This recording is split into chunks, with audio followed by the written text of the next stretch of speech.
What's up, everyone? Hey, you like that jam? That's pretty cool. Pretty cool. Pretty cool. Welcome to Extreme Bronco Live here on Wednesday night. And my lovely wife, Becky, is back with us for a second week in a row. Hey. What is up with that? Are you liking these live streams? It's fun. It's fun. Well, I hope everyone can hear us. Hello. Let's go through the list here real quick. We have a good show tonight.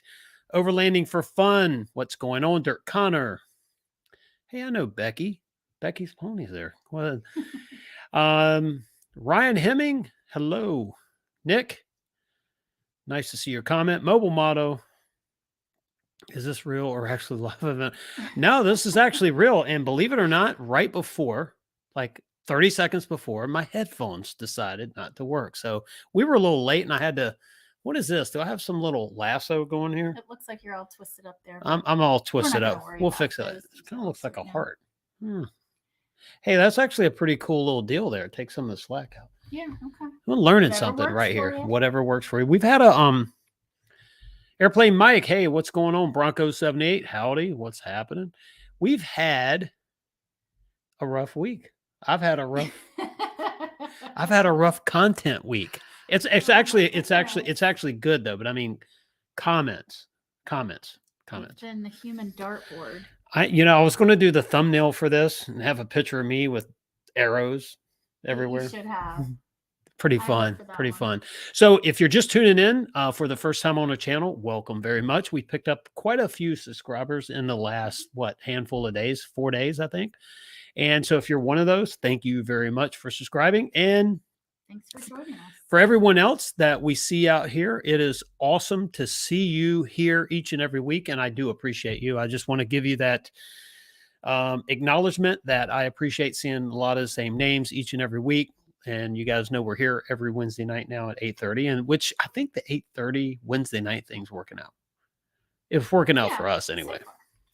Except for your headphones decide to go out. So yeah, well, that's life. Guess what I need tomorrow? So we're going to talk a little bit about the, I had a different show planned. You just share the mic. You'll share the mic? Yep. Well, they can't hear you. Is that better, Tim, with overlanding for fun? Hey, Tim. Is that better? Is that better? Testing. We need one of those. Actually, we keep talking about the new place over there. We're going to have individual mics. The way we're set up now, we can't have it. So hopefully you can hear me, and I'll try to tune this mic up just a little bit. I guess I'll just have to be really loud. Mobile Motto said pincushion Duane. Yeah, I am. It got so bad today that I had to exit one of the Facebook groups. And it was a group I probably, based on the title, should have never joined anyway. But I did, and we were there, and it just got to be obnoxious. And I don't know if who. I'm not even going to repeat. Some of the gifts in that were pretty interesting. Oh yeah, and the good entertainment. The just gifts, wear your body armor. It was a gift that was a gift, right? a gift given me as a gift. So, but anyway, so I had this video that we did about 7 months ago for the 2.7 Ecoboost, and not to get into too much of the sausage makings out of YouTube, but if you look at the back end, the analytics, you can see trends. You can see how things are going, and we've had a steady increase, right? Well, Saturday, it looks like a hockey stick. So either, and I'm trying to figure it out. Mobile, you said it right. You are spot on, my friend. Facebook is a cesspit, yeah. So Saturday, either YouTube decided to pick up with all the EcoBoost news, and when I say news, it's not even really news. It's the poorly written, recycled articles. And it's like 2 articles, right? That are just being tossed around. I think there's more than 2, but it's essentially it's the same stuff. The content, you could say there's probably 2. You can just wordsmith it a little bit and make it your own. But either that or the video was posted somewhere, and I have been like, somebody commented, "How are your valves doing today? LOL." And so I post a picture of the Bronco with me in it. It's like, they're fine, LOL. The top goes down, the radio is cool and has plenty of power. So it's been an eventful week. So let's talk about that a little bit tonight. And I also want to, I'm not a conspiracy theorist. But I do want to mention one thing. Two things about that.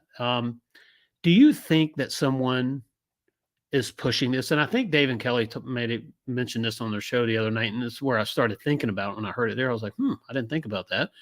Do you think someone's pushing this out there for bad press on the Bronco?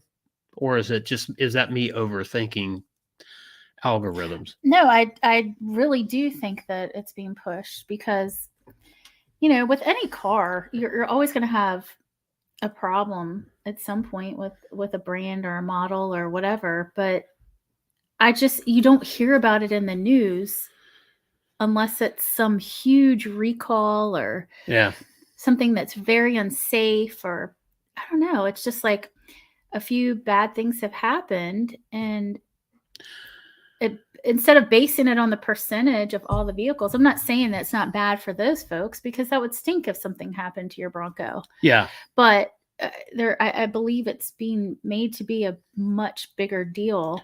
Well, let's talk about that too. So if you're watching this live or later, and you've had an issue with your Bronco, I'm sorry. Like, I'm not trying to discount it at all. Yeah, I get it. That's terrible. And especially if it's our Broncos, but they're weekend warriors now. One of them's getting ready to be your daily driver. But right now, like, so if something happened to one, well, it would suck, but I mean, you'd get over it, right? If it's on your only means of transportation, it'd be a big deal. But here's what I'll put everything into perspective. Maybe I'm just on another planet right now, but I'm not seeing some mass issue, right? I remember seeing one of the Facebook groups with so-called Bronco fans that kept pushing the fact, if you had an issue, if you had this, report it to the government, report it. Well, wait a minute. So if you had an engine issue and Ford's going to replace the engine under warranty, what's there to report? I mean, yeah, it's a bad day and it stinks to have an engine replaced. I get it. You feel like but yeah, like, it's not like they're saying, too bad. I don't understand that part. And maybe part of that sensitivity is in the business that we're in. We're a lot of that consumer direct stuff. And so like, we tell someone if there's an issue, hey, no worries, we'll fix it. We'll take care of it. And that's sort of our belief system. So I don't know. So there's that. And then the other thing is, a lot of the comments, I've asked people, hey, would you mind telling me how you came about this video? And I read an article somewhere, and it confirmed the fact that you can get some people pretty riled up on a headline nowadays. And so it takes more than a headline for me. I have to read the entire article and then have to verify it, because I read it one place doesn't mean it's true. So, but anyway, here's what we're talking about. And I'm going to go off on the limb here and say, we keep hearing about dropped valves. How do we know it's dropped valves? If you know engines and you know what a drop valve is, they're saying it's bad valves. How do we know it's dropped valves? And be nice in the comments, please. And by the way, somebody corrected my it's pronounced Jeff, like the peanut Jeff. I'm sorry, man. If you knew the high school I went to, it's a miracle I even speak.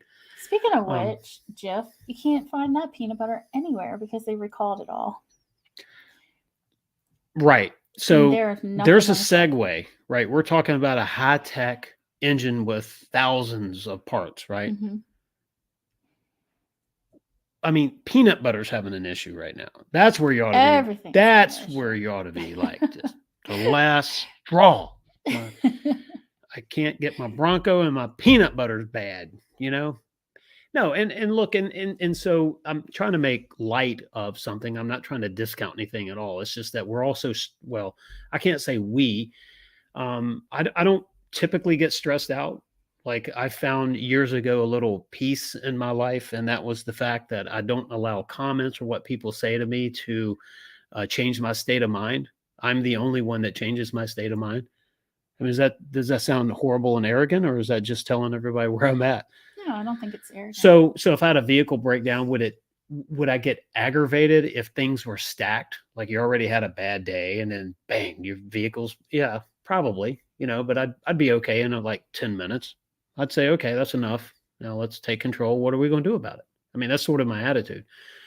But I'm getting off track here. With the Bronco thing, I just don't understand how it's just being pushed and pushed and pushed beyond the point where I just, and some people are mad they haven't received their Bronco yet. Right. And I get that. Me too. I They've get waited it, a man. long time. But if someone at Ford watches this, either now, if you're watching, or you watch it later, I would say probably is now the time to get ahead of this and Right. start. I would agree. I mean, because I can tell you, I've got this little YouTube channel here. It's not exactly market research, but I can tell you, I've seen probably a 300% negative comment increase in just 5 days. But it seems like it's moving in a wave, because it doesn't seem that the comments are coming from all Bronco owners. It's just catching like wildfire is what it seems. Let's get some of these comments here. I don't want to overlanding for fun. It seems like more people are there's an moaning about than the people who have actually had the problem. Right. Overlanding for fun, I definitely agree with that. Graphics interchange format. Yep. So that comment came in quite. Ford has sold about 2 million 2.7s in F-150. It's an excellent, reliable, powerful engine. David, you are absolutely correct. Let's see. I'm gone in 60. Hey, what's going on? Yeah, and I just think I don't know. Maybe I'm just totally insensitive to everything, and I don't think it's that big of a deal. But anyway, how do we know it's valves? Because someone reported early on that they worked at the engine plant and they said it was a bad batch of valves. Yeah, I don't know where Has that there been an originated. official statement? Right.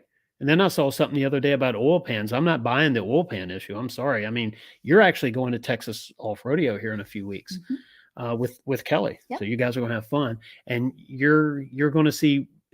Let me tell you, some of the hills that you climb there. If there was a oil pickup issue in the pan, you would know it. I'm a little nervous about that. Yeah, and the articles, the way I've written they weren't written by engine people, because it, sucking air. Well, that's technically, I guess, what it could be do is, what's the word? So I don't get, What? I call it calvitate. And then somebody says, you're saying it wrong. Look, I have a certain cadence about my language. And that's when I say GIF, it's, GIF, or it's GIF.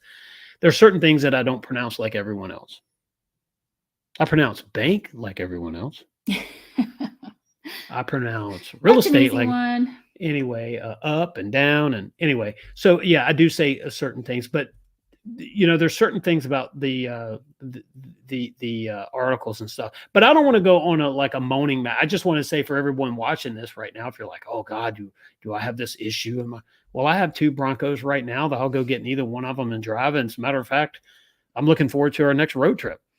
I don't care where we go. As long as we get there. So far, no problems. Let's air down wherever we go. Let's make air down mandatory. You've got to air down and drive on a beach or in the sand or somewhere. Are you ready to take yours in the mud? I don't know about the mud. I don't want to do maybe a little dirt, but I'm not looking to mud bog cover mud. it. No, yeah, no. I was just that's not my interest. I don't like Some people love that. I'm just not interested. Oh, let's see here. Wait a minute. Somebody commented. Mobile said 99.9980%, 5.61 sigma, 20 per million. That is some engineering lingo right there. Let's see. Do you know how many 2.7 Broncos were built last year, and how many 2.7 Broncos had engine issues? Yeah, I think Bronco 78, I actually mentioned that. So there are, if you look up Ford sales numbers, the last completed month would be, where are we at? June? So the last completed month is May. They generally update it about a week into the following month. So first week of August, you'll know what, or July, you'll know what June numbers were. I think the total amount of Broncos is around 50,000 out the door, titled, or at dealers. Out of those, what was the take rate on the 2.7? I don't know. Becky's checking it right now. I don't know if that's going to show up, but I mean, I've heard numbers like 60%, maybe even higher. Well, I mean, let's just say conservatively 30,000, 29, 28, 30,000, somewhere in there. I don't know. None of us know. I'm like just not even worried about it. And if you look at some of the stuff, yeah, yield versus failure is acceptable. I get it, and there again, it's look, I talk about this all the time. Wash machines, for Pete's sake, the failure rate on wash machines is like unbelievable. Refrigerators and residential HVAC, I'm sure commercial too, but speaking from what I know about it, residential HVAC, the peanut butter. I mean, good Lord. So if stuff happens, right? If it's happened to you, I'm sorry. It doesn't minimize it. I get that. I'm not trying to be that guy here on the internet. But I will say this is that we have zero concerns in this house about the engines. And so that's where we're at. So, hey, what do you want to, let's see, Dr. Detroit sounds like a manufacturing issue with low numbers. Seems like a possible stack up issue. Yeah. I haven't found my numbers yet. And welcome to the group, Dr. Detroit. Let's see. Ryan, I was supposed to head a road trip to Yellowstone in a week. Yep. That'd be an awesome Yeah, trip. Ryan. So did you see that? The flooding? I know. I just read his comment. Ryan, I haven't. That's awful. That's a good segue. That's awful. If anybody wants to talk about the 2.7 stuff, but I'm telling you right now, until Ford releases a statement, that's the problem. I'm not saying that's the issue. And I know the comments say, well, have you seen the pictures? Well, have you, I see pictures of a damaged cylinder. What caused it? I was talking to someone one time. They said a tree hit my house and the tree killed my house. And someone that thinks a little bit further into it says, yeah, but the wind blew the tree into your house, right? So the wind was the cause. Of course, then there's me. I'm like, well, was the ground really soft? Were the roots rotten? Was the tree? Was it hollowed out? I know the wind did it, but did the tree fall? So I always like knowing. What were the underlying details? I like knowing the details because if you look at any issue from a 30,000-foot view, hypothetically. Oh, Christopher, thanks for joining us. And he mentioned, want to talk car issues? Let's talk Range Rover. Now there's some issues. Fortunately, we've been pretty lucky with ours, except for a radiator. Well, nope. Call it a government. Your radiator started leaking.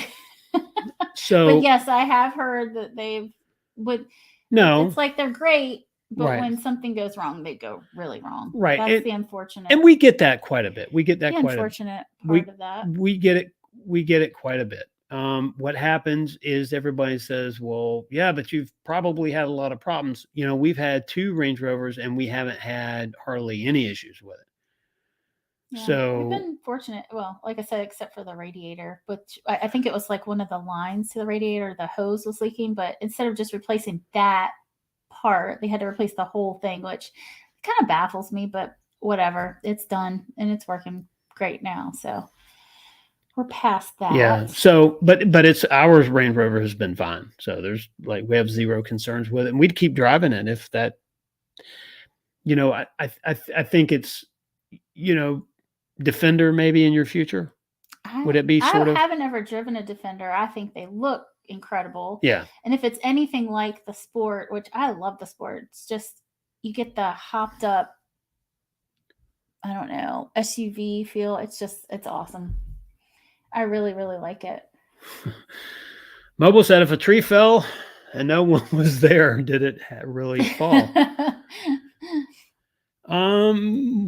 Like the whole, if the Mobile, after the week I've had, in the woods. There's no room left for me to consider that.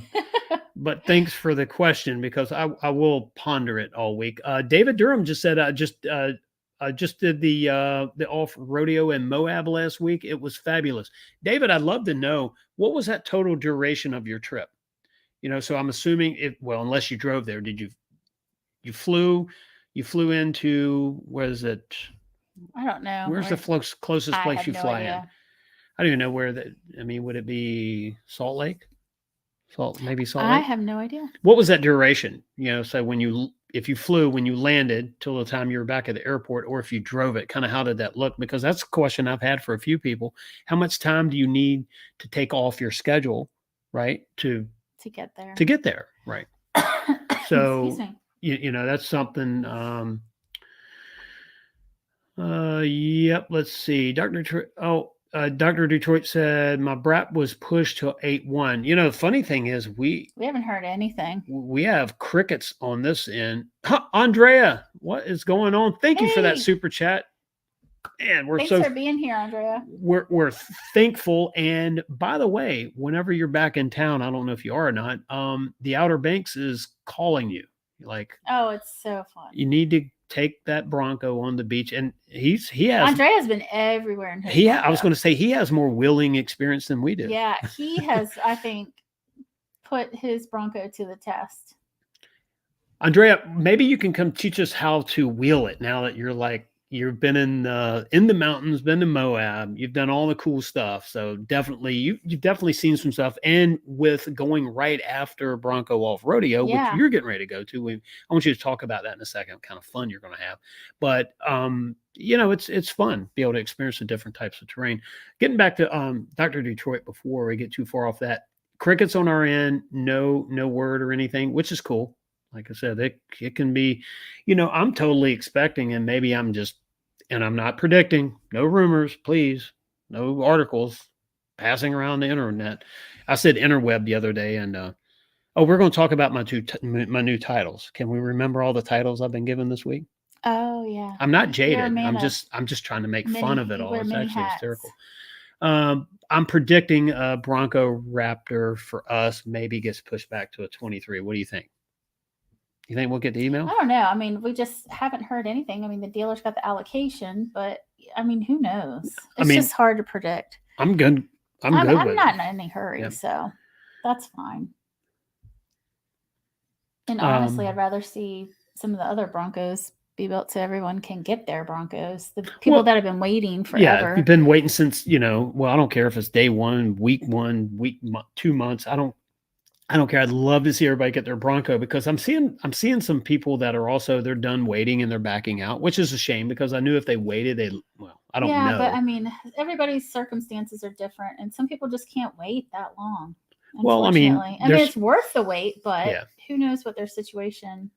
Well, I know. To each his own. Everybody's got their own little thing. Bronco 78 said Harley came out with their new Milwaukee 8 engine a few years ago. They had several engine failures for 6 months of sales. Problem was fixed and corrected, and they moved on. I agree, man. That's just the way it works. Yep, it happens in all aspects of life. It certainly does. And your AC units coming up for 2023 is going to be the next buckle up, people. Prices and reliability and new refrigerant. So the last administration pushed it out a ways so engineering could catch up, and I think that's been changed. So next January it's going to be the 4 high 4 low said Grand Junction. Okay, good deal. So that duration on that Moab trip, I want to know. Oh, let's see. Ryan said my 4th gen Subaru Outback burns oil like crazy. I haven't heard that before. Wow. Part of the experience, 4th gen Outback. Yeah, I mean, like I said, anything's possible. Anything is possible. Let's see here. Now, Gone in 60 asked if you had seen his comment. I did not. I'm trying to go through the comments actually right now. And I appreciate everybody commenting, by the way. Thanks for the interaction. Oh, and Andrea, thank you for the super chat. That was awesome of you. Yep. Nick said he's still going to Tom's off-road event. I wish we could do that. That's the one is it Oregon? Oregon. I think it was Oregon. Okay. Yeah, it was very far from I'm waiting to see Nick's Bronco too, because I know he's working on that. I forget where he was in that stat. I can't wait to see it though. It's gonna be cool. Let's see. We're supposed to be giving it. Bronco 78 was asking how many Bronco Raptor allocations did our dealer have? Didn't they have like 2?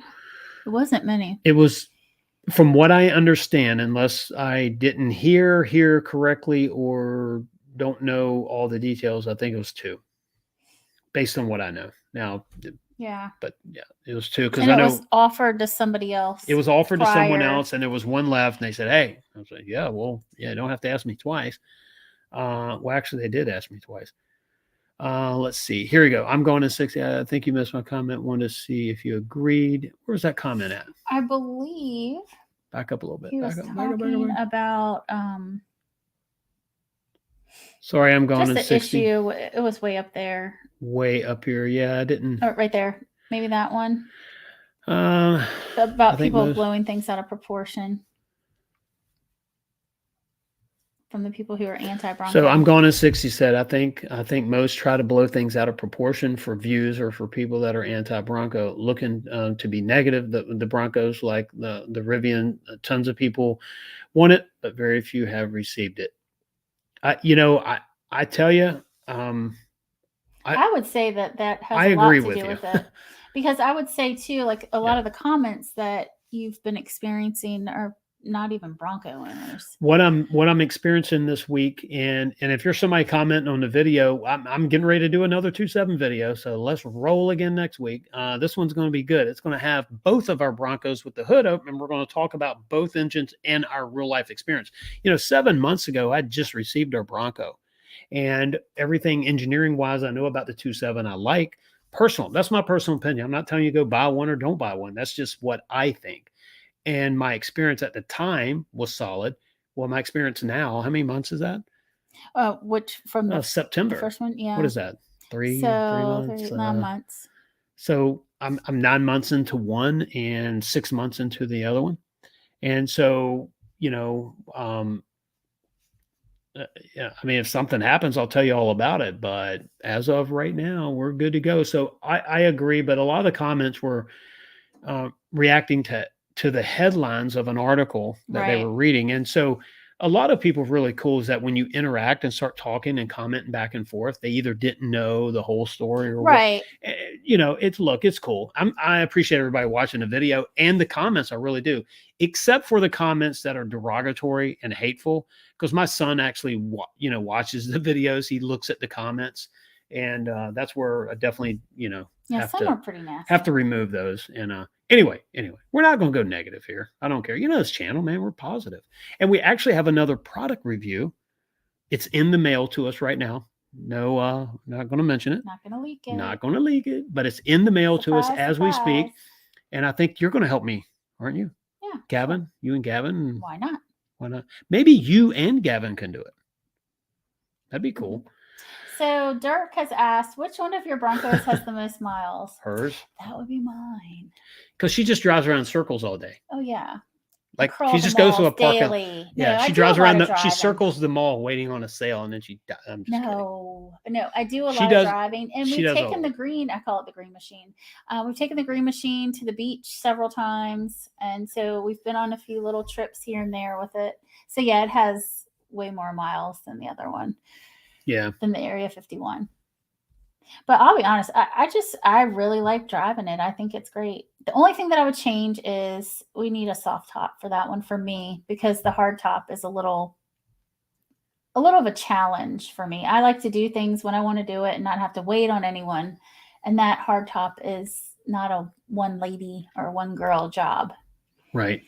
Unless you have one of those little lift machines. I can't remember what they call them, but that little contraption that you push around and you can push up the top. Oh yeah. I forget but still it doesn't solve, because I'm so afraid of dropping those tops. I can get the front panels off by myself, the two, but even the middle one, I'm so scared, because you get in at an odd angle and have to push it up, and I just don't want to drop it.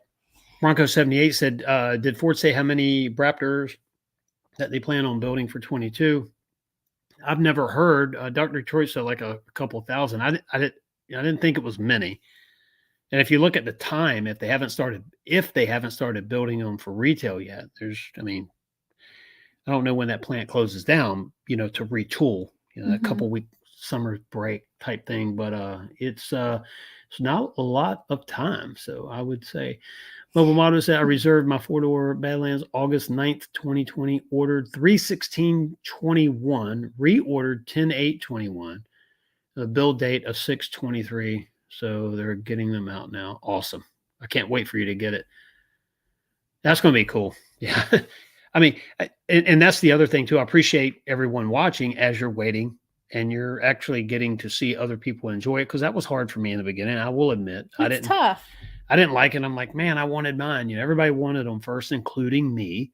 So I'm guilty of that. But so Christopher has a cyber orange two-door rolling around. So Christopher, where do you live in the Hampton Roads area? I'm just curious. We're in Chesapeake. Yep. I haven't seen you yet. But then some days I pass other Broncos and I feel so bad because after I pass them, I see that they're waving and I'm like, oh my gosh, I didn't even notice them at first. Yeah, I was giving you heck about that. Yeah, one. I was like, dang, and I always Becky. feel bad. I'm like, I don't want people to think I'm ignoring them because you do a U-turn, catch up to them, and say, yeah, oh, hey. yeah. But sorry. Gavin's like the Bronco spotter in the car. He's like, Mom, there goes one, Area 51, Yeah, two-door. Like he's always spotting them out, and I'm just so not in tune, I guess, and paying attention to. Ryan said you're going to love the off-rodeo event. Yeah, have fun and enjoy. I am really excited Thanks, about Ryan, that. for that. We weren't gonna go to Texas. We, as a couple, we wanted to go to New Hampshire, excuse me, right? Because the terrain's a bit more like what we have here. I'd always wanted to go to Texas to visit, but I haven't been. But had decided, we would use our other Bronco off rodeo in New Hampshire. But the ladies' event became available, and I just couldn't refuse. What can I say? Didn't take too much arm twisting for me, and it sounds like a lot of fun. It'll put me a lot out of my comfort zone though, because I am not a rock crawler or a. Well, I mean, I was out of my comfort zone. Yeah, so it's going to be a little white knuckle fish for me. I think for me, I was honestly, because there was travel in there. It was a quick turnaround, right? There was a little mental fatigue in there because you're thinking so much, right? Mm-hmm. And it's using, so it's like riding a horse. Yeah, you're just not there. You're not overthinking it, right? You've got to concentrate and do all the right things. It's not, right. It's not a passive event. No, you're very you've conscious. got to really take part. Yep. Hey, so what's up, Johnny? Johnny with Johnny's Car Care and Review. What's going on? I like your Mustang video you did today. It was actually pretty cool. So Christopher with his cyber orange two-doors in Suffolk. I'm surprised I haven't seen you on the roads. I'm out there all the time, Suffolk and Windsor. Oh yeah, I forgot. He's close by. And Isle of Wight. So now I'll be looking for you. Yep.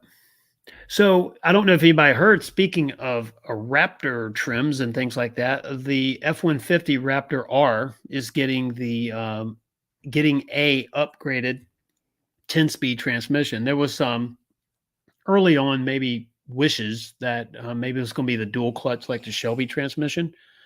But and something I didn't think about was, if you think about somebody with that F-150 Raptor, it's likely they're going to tow, right? I mean, tow a small camper or a trailer. I mean, I don't know what the towing capacity is. Pretty stout. Truck.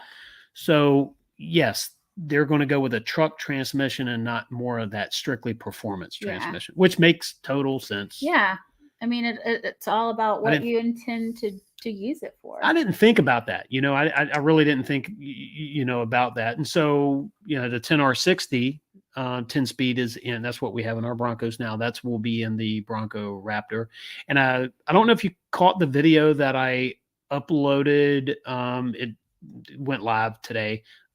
At 9 a.m. And it was basically, the thumbnail was different. I changed it this afternoon. It says no lag. It talks about the anti-lag system in the Bronco Raptor. It's pretty cool. Check it out if you haven't already. And, the big takeaways with the Bronco Raptor, Becky, is induction, air, a lot. They've concentrated so much on getting more air through the grill, into the engine, and through the entire intake, the intercooler, or, you call it the charge air coolers technically, but we all call it intercooler.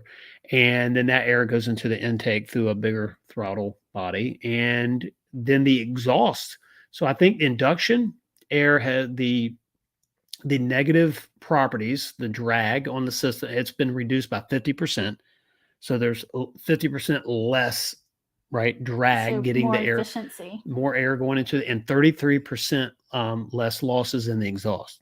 So the exhaust is, So performance wise, you're looking at, and I'm not trying to be, a fanboy or whatever. I'm just looking at the data, right? I We'll mean, add that to your list of titles. I've been listening titles this week. Let me tell you something.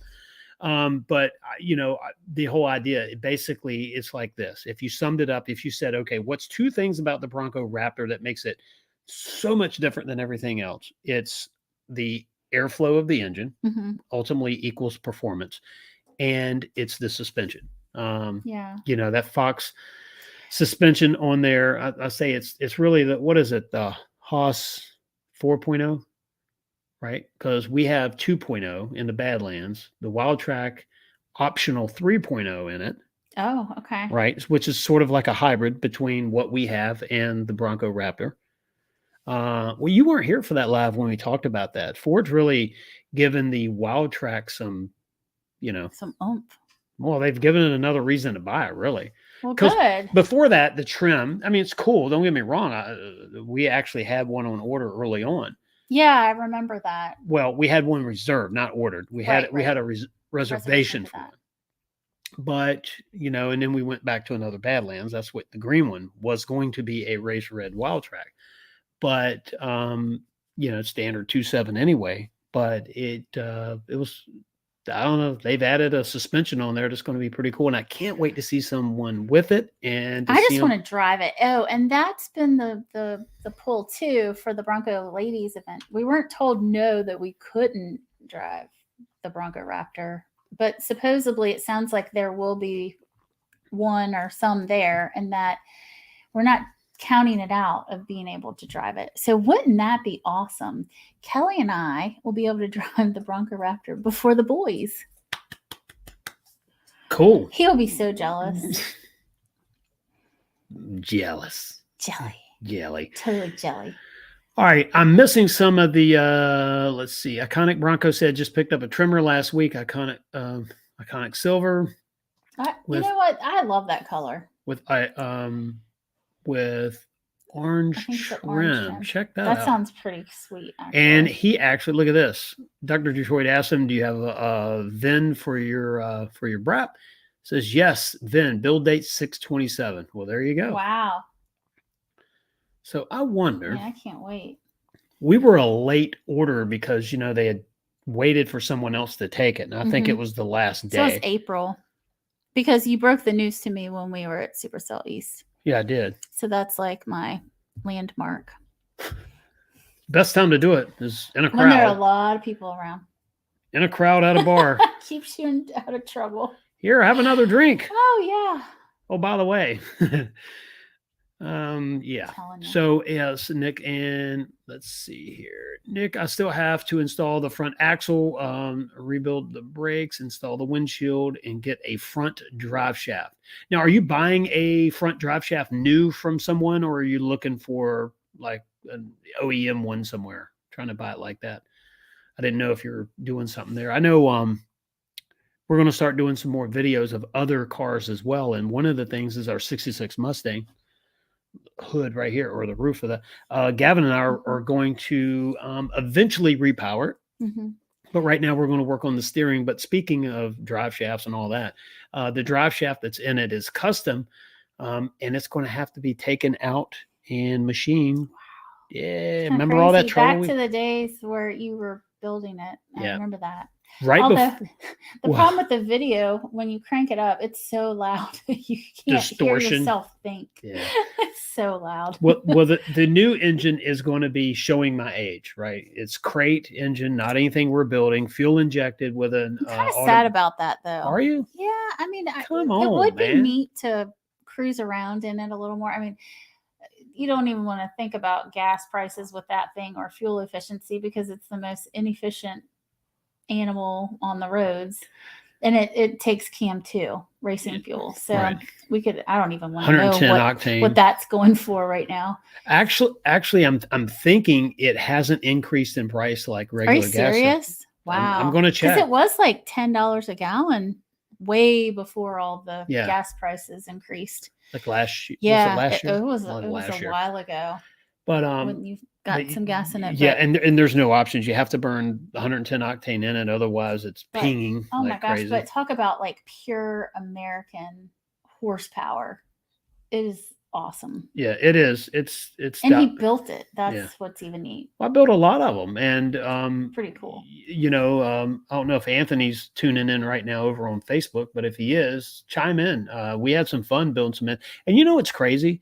We built an engine out of I forget who it was. Maybe it was Jonathan and I, but we built an engine out of these leftover parts that we had from several different builds. And it was either a 289 or a 302, close to the same engine, but a little bit of difference. And we built this thing out of just, you know, parts that we had laying around, and it ran flawlessly and it ran really good. And then we had an engine with the best components that we could get and everything. And that ultimately that engine didn't last but a couple rounds down the drag strip. And we had a Wow. little issue to it. And that's funny. You wouldn't have expected Yeah. that. Well, and you know, they were built the exact same way, but whatever. I was trying to go through here. Pieces. I didn't want to miss any of our point. And I appreciate there's 34 watching right now. If you haven't already, please hit that thumbs up and subscribe to our channel. If you're tuning in right now, we have some cool videos. We do have some 2.7 videos coming out, or at least a video this week. Might be by Sunday. We have a busy weekend. But Becky is going to start getting ready for, we have a photo bomb getting ready to happen. Photo bomber getting ready. And if it weren't so noisy, I would send the doodle after her, but that would just create like a whole sorry, folks. Welcome to live. Welcome to at live. home with the zoo. Come here. Come here. Oh, come here. She's good. I was trying to catch her. So, okay. So she's an elusive cat, by the way. She's a family member, by the way. So anybody, okay, who is it here? That iconic Bronco and Dr. Detroit. You guys are getting the Raptors or have the Raptor already? No, they don't have it already. Okay, so you're waiting. Did you get the marine grade vinyl? And if you did, do you still get the cup holders and the armrest in the back seat? That's what we're dying to know, because the one that they had at Supercell was the leather suede material with the carbon fiber on the dash and throughout. Which I'm not dying to have that, but I am dying for those cup holders in the back seat. But the question was, if you get rid of that interior and instead get the marine grade vinyl, will that in turn get rid of or delete that middle armrest in the back seat with those 2 extra cup holders? Because we're really looking forward to that, because the Bronco Raptor that we saw in Supercell was plush. And I'm not saying the interior wasn't nice. I like it, but it was that durability. suede. Yeah, it was the suede, which looks suede cool. Leather stuff. But I just think for keeping it clean and the durability, I'd rather have the marine grade vinyl. Well, because we mainly wanted to wash out floors. Mm-hmm. And, you know, marine grade vinyl, you hear people say, well, it's really hot. Well, it is hot when you first sit in it, but don't you think it cools down pretty quick? I think it gets hot really quick. I personally think it's hotter than leather. That's my opinion. He says otherwise, but I think it's much hotter than leather. Got it.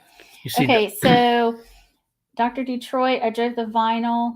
It does not have 3rd cup holders. Where's my crazy cat at? So come here. Disappointing. Yeah. That's really disappointing. Well, that's all right. I think, you know, there's all these options out there that you can. Come on, Ford. Give us some cup holders, please. What's the deal with that in the back? Is it considered an area that's going to hold water? That's what we were talking about. Is that yeah, perhaps. Because the marine grade vinyl that. is for total washout, but right. If you have the leather, suede, whatever it is, then you're less likely to just let your Bronco get wet, so they're not concerned about that. But yeah. Or take a power wash to their interior. Yeah. Mm-hmm. Not I wouldn't do that, by the way. Kids don't try that at home. Yeah, well, it has been tried. Trust me. I'm sure. You wonder how they put warning labels on stuff. Well, and it was a funny mechanic, a mechanic or service technician. I can't remember which one he was, and there is a difference, by the way. We might have a guest coming up that can help us. Oh yeah, clear it. Remember that? Mm-hmm. Yeah, it's like he's cool. As they come, and especially with actually getting dirty working on EcoBoost engines all the time. And so if there's anyone that knows, he would be the one. And he doesn't read headlines. He reads operational manuals and tech books and things like that. So he would be a great source of knowledge. Yeah. Was it Chrisland? Says MGV still gets water in it via the stitching. Yeah, I would agree with that. Like I said, I think for us, it's more of the, if you get some water on it, which we have, Mhm. Gavin. We haven't washed it out, but we've had a few spills. Gavin spilled a couple Spills different happen. Yeah, in there, and it wipes right up, and there's no staining. There's no effort to cleaning it up. But yeah, I get it. I don't want to, ride down the road with the top down and raining. No. But if it gets a little water on it, that's what I look at is it's water resistant. It's not waterproof. Right. So it's a level of common sense that should be used around it. It's, if you splash some mud in there and you're wheeling, the doors are off, things like that. But I don't know you should leave it outside and let it rain in it. Yeah. I wouldn't do that. I'd still be kind of worried about the components, the dash. I would be worried and about everything, electrical connections and because it's not a boat. Yeah, you still have power doors and components and everything. And think about this. The acronym for a boat is bet. Well, there's a couple of them. Bet on another 1,000, or what's the other one? I don't know about that. I know the two best days of a boater's life: the day you buy it and the day you sell it. So think about definitely. It's because it's banging around in the water, hitting the waves, getting wet. Takes some right. So even a boat is not. Sounds kind of funny to say it. I don't think unless it's some of the new higher end models, it's not technically waterproof, right?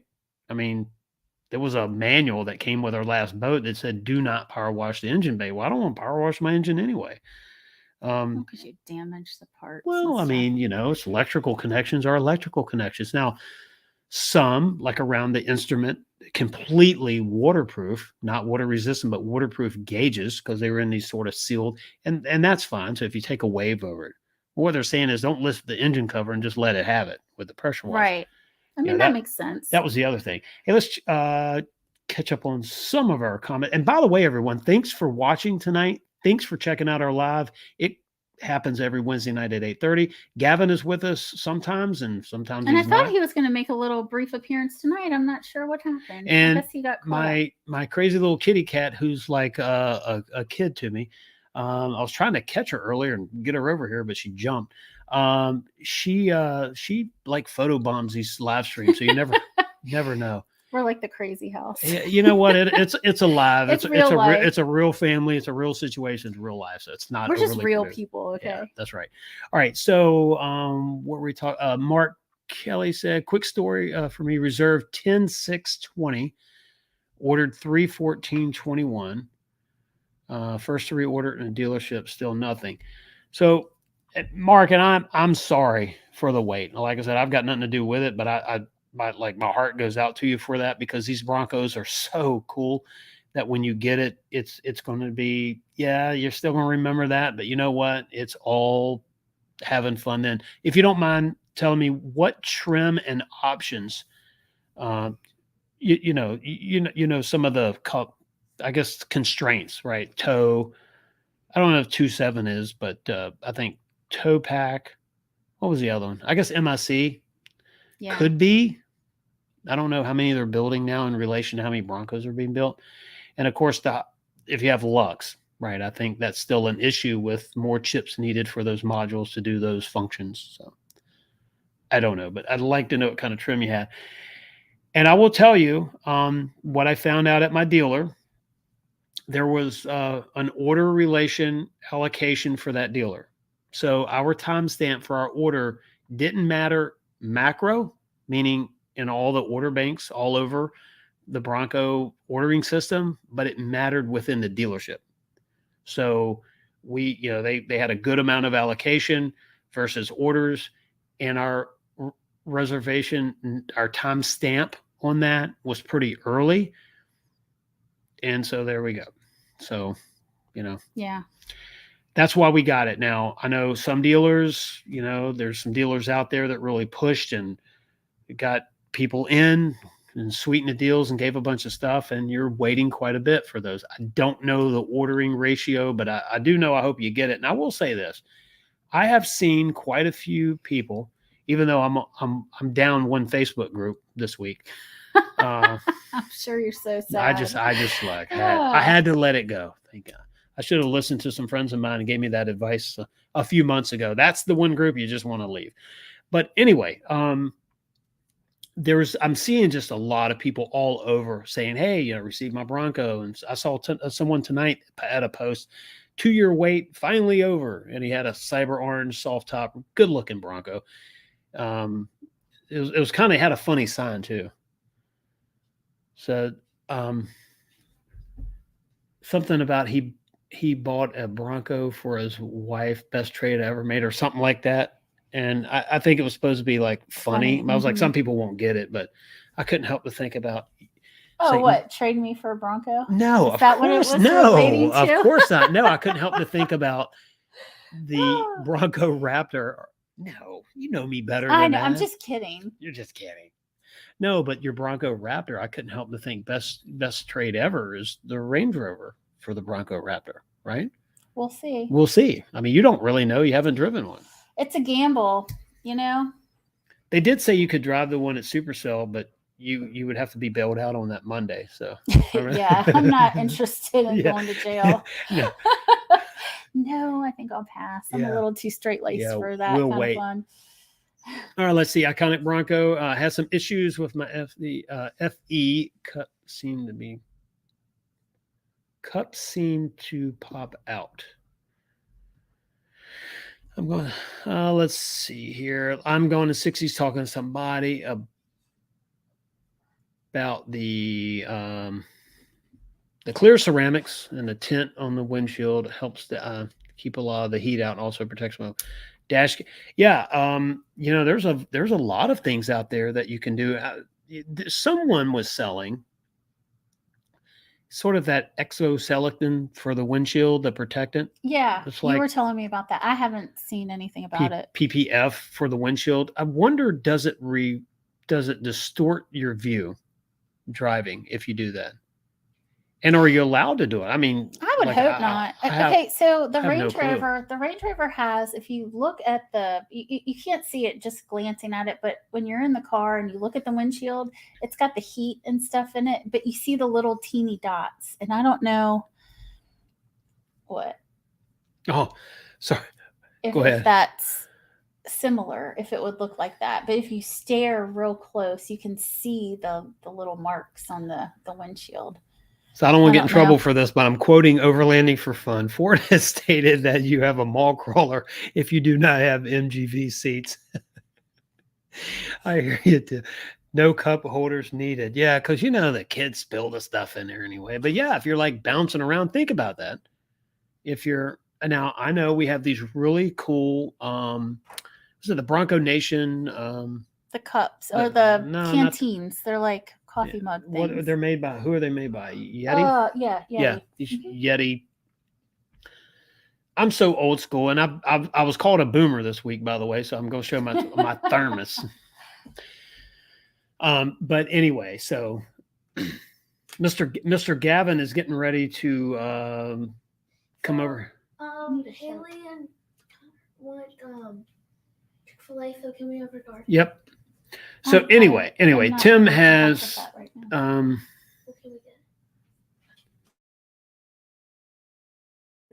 I'm sorry. Yeah, sorry about that. Sorry about that. The green one, please. Gavin's not sorry about that. He just said he's sorry about interrupting, but he's not sorry about that. The kids are trying to get Chick-fil-A. Con me out of getting Chick-fil-A. No, Gavin's welcome up here anytime. Let's see. Yeah. So TJ Milt, do you see this right here? About the cup holders. I've seen that recently. And I've also seen. Yes. I just traded the Weiss Bronco Sport in. Gotcha. Well, no, he was later talking about cup holders too. And I've seen that recently. And also somebody else mentioned previously in the comments about some stroller cup holders. And I think I've seen what you're Stroller talking cup about. holders? Yeah, and I've also seen, and I can't remember, I feel like I've looked at so much stuff, but some cup holders, and they're buying them on Amazon, I believe, and it's for just any car, that it has this little like wedge, and you stick it in between, it's in that gap between the back seats. Where you Gotcha. just wedge it down there. And I mean, it's not factory or anything, but it is a solution to not having cup holders, at least in the back seat. Yeah, it's a little bit better. Mm-hmm. And let's take a little break right now. If you're watching this right now and you haven't already, please hit that thumbs up and subscribe. If you're not subscribed, we would greatly appreciate it. And YouTube really likes that, spreading the word around. We're definitely trying to hit 3K this week. That would be an awesome thing, and I would be grateful if we could do that. Yeah, tell your friends. Tell your friends. Ask them to Yeah, join share. Share Let's the see. love. Somebody asked. Oh, Ryan asked, "Will you keep the 2 Badlands after you get the Bronco Raptor?" I mean, you know, Becky's That's up for discussion. Becky's we don't first know yet. comment is to say no, No. But you have to remember, we have kids driving, and yeah, we do have kids driving, but I don't know that I'm ready to relinquish a new Bronco to my kid, my new driver. oh, come on. No, you know, there have to be some parameters. Well, yeah. Well, whoever cleans the You house got to up age can into drive it. it for You a have week. to age into it. Yeah. Um. Well, Alexa, she drove it. She loved it. I mean, she Mhm. was nervous as She was so like all get out. nervous. Actually, though, when we got out, she said, "Hey, I want to drive it again, and I don't think I'd be nervous." Yeah. And actually, so she's She been did driving really our good. Explorer, and she's so little and short. She's 5 foot, and she has trouble seeing over the hood. So she's always driving like this, poor thing. But the Bronco, it gets some more height. So I think that for that purpose, it's great for her to be able to see. And by the way, Iconic Bronco, you see this comment here? I'm trying to decipher it a little bit. It says my dealership owner asked me to give him my Raptor. I'm trying to say that. I always say it though. You know, of course I was, like I said, called a boomer this week, so I'll say Bronco Raptor. But all the cool folks are saying Raptor. Allocation. My timestamp was before his. Was thinking that's why they called me asking for $5,000 over MSRP.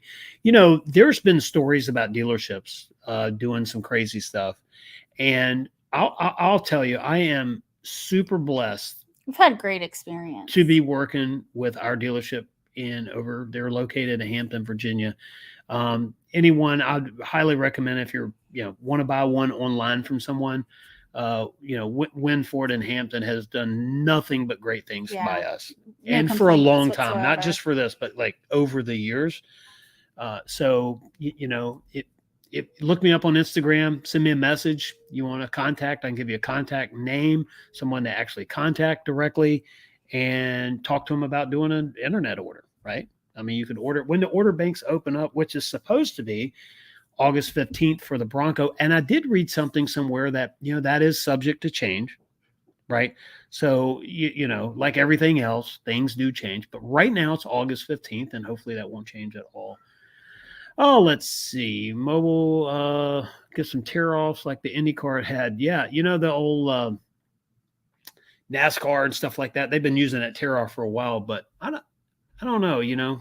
That's a good point. Hey, Terrence Mooney has joined us. Oh, Terrence, what's going on? I'm still Nice working through you. the comments here, by the way. And there's 33 watching right now. We went all the way up to 40. Hey, share it with your friends if you don't mind. Like the video or the live stream here, and also subscribe if you haven't already. I would greatly appreciate it. That would be very cool. And I do appreciate each and every one of you watching right now. Let's get into some other comments, and then we'll talk a little bit about your trip and what you're expecting. And I can kind of tell you, since I went, maybe. Well, see, I've lived vicariously through your experience already. Yeah, you have, and you've So seen I the know video, what to right? expect Right. because I've seen the videos, which hopefully all of you guys have too, especially if you haven't been able to go. I'm again super excited. I'm excited to have someone teach me how to do everything and what to do, and the spotting thing's going to be interesting listening to someone telling you to do one thing, but you feel like doing the opposite is right. Trust your spotter. So yeah, I know. I keep hearing that. So that's going to be a challenge, but it will be something totally new. And again, out of my comfort zone. So. Right. Well, and that's, I think you're going to have fun. And of course, you and Kelly, Mhm. are going to have a great time. I have a buddy. Yeah. And so we're going to tag team. And she has done plenty of Yeah, willing. she's done a lot of off-roading. So that way, that's really cool for you. You get to lean on her experience too. TJ Miller said, if my dealership tries gouging me on the Bronco after he told me MSRP, I'll make sure they get blasted on social media.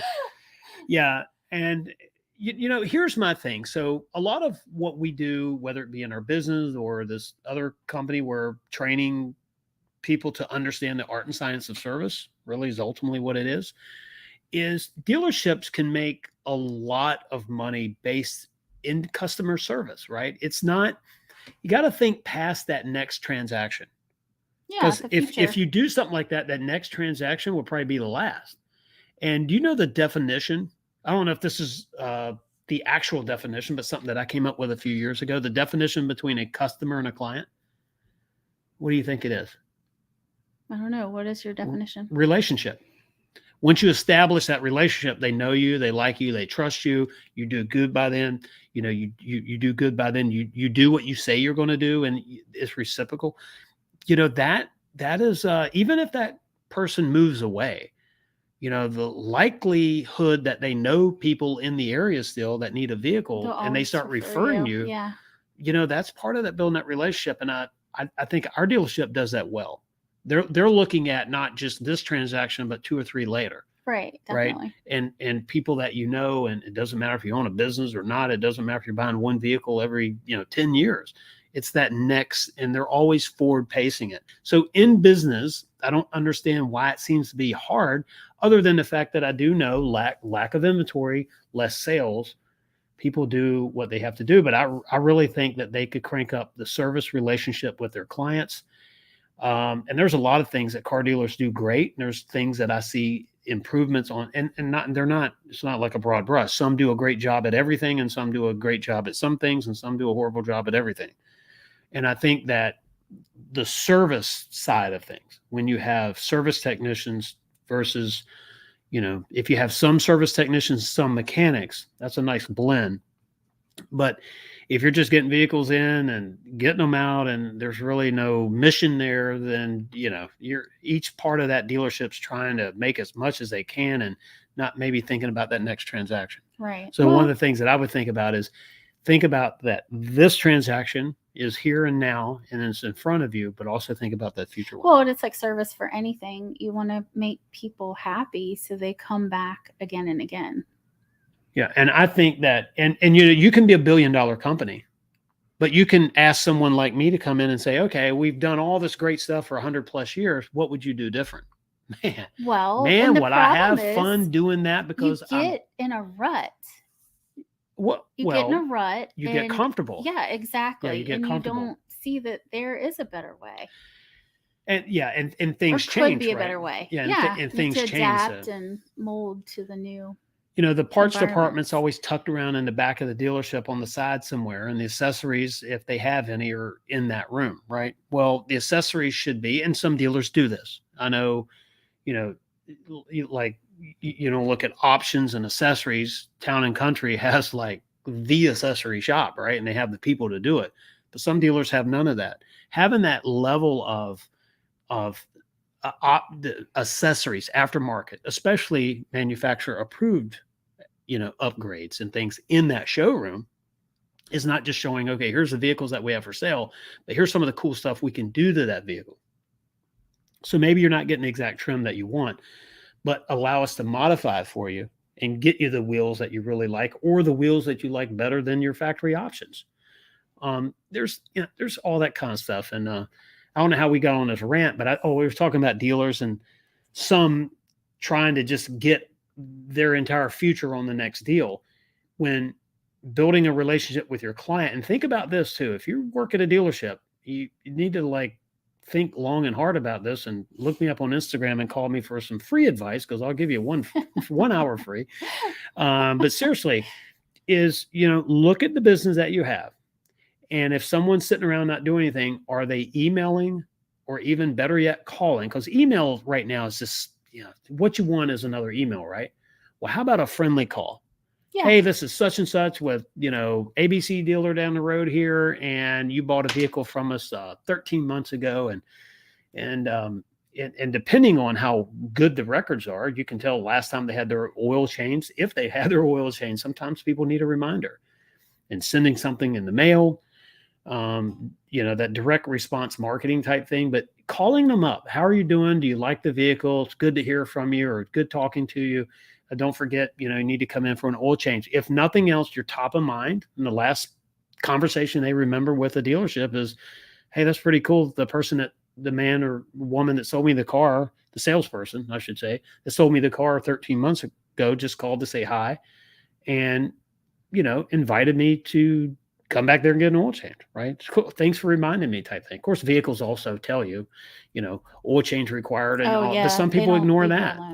But that, even if you're close to it, but that top of mind stuff, how many people buy a vehicle and they think, well, let me take it to the local, lube store, and, they'll do it in 15 minutes and I'll be down the road.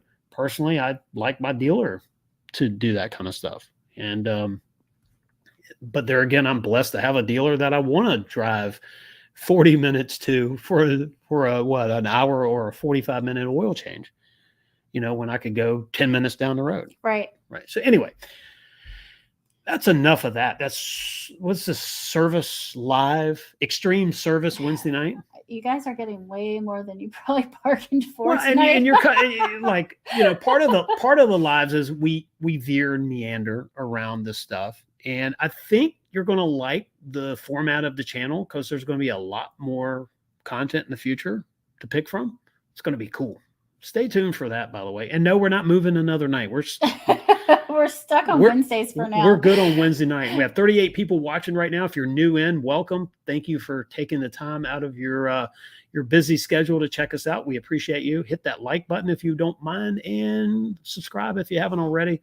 We greatly appreciate that. And tell us too, like, if you have any topics in mind that you would want to learn more about or hear about, let us know. Give us some ideas. Yeah, it's great to be interactive. Oh, I just saw this comment a little while ago here. Sorry, Terrence. Terrence Mooney said, if I don't get my Bronco and the order bank's open for the Ranger Raptor, I'm going to get one.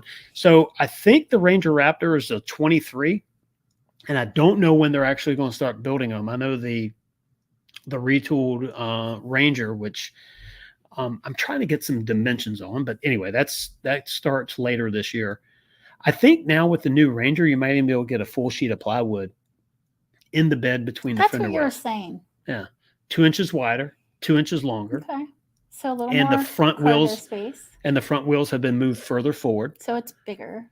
Right. And you know why they moved the fenders? There's two things on the Ranger that a lot of people might not have noticed yet, but the reason why they moved the front wheels forward is so one thing you're going to learn in Texas off-roading is approach and departure. Oh. So as you're going up, say a hill, the obviously the less vehicle you have between the front tires and the front bumper is going to enable you to go up a steeper approach angle, right?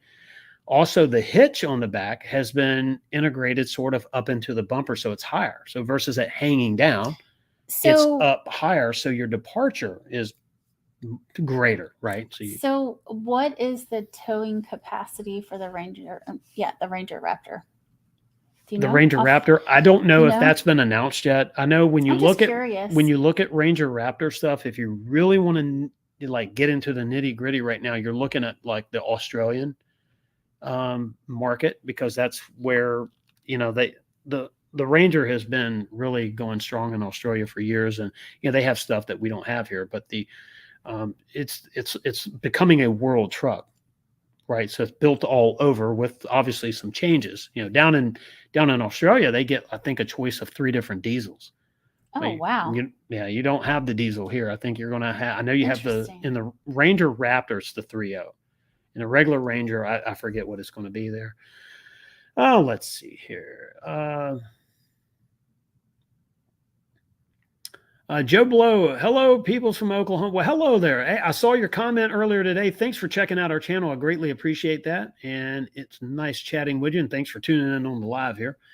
Dealership has made lots of money off me in the service because my last dealership tried doing service on my F. Yeah. So Yeah. TJ Mill 3, I get it. And another thing, when you find a dealer you like, Just stick with them. right, stick with them. Well, it's good to have that relationship and to be working with someone that you trust. That I didn't authorize. I didn't see the second comment. That's Wow. kind of crummy. Yeah. Bronco 78 said, get comfortable, plus things are always evolving. You know, I was telling someone one time, we were talking about his business, and he said, you know, I have 5 service trucks on the road. Yeah, let me get back to that. He said, I have 5 trucks on the road. I want to stay the same. I say, well, that's like right now you're experiencing inflation, right? And things are costing more. You're not staying the same. If you have the same employees, they're getting, you know, they're getting a little bit older. Or they're getting paid more because they've been there longer. They're doing more. They're more experienced. So you got to pay for that, and you're always buying new vehicles. So 5 truck companies aren't, you know, so. Anyway, something's always changing. Something's always changing. It has to evolve. See here. But yeah, things are always evolving. Bronco 78, you said it best. Town and Country says they just do. Yeah, no, they, I think Mitchell down there, he talks about that quite a bit. And I don't really know how or what exactly, but I think that's what they do, the MSRP thing. I haven't heard that they do anything different. Yeah. And I know he's one of the coolest people you ever meet. If you ever get to meet him in person, highly recommend it. Nice guy. Let's see.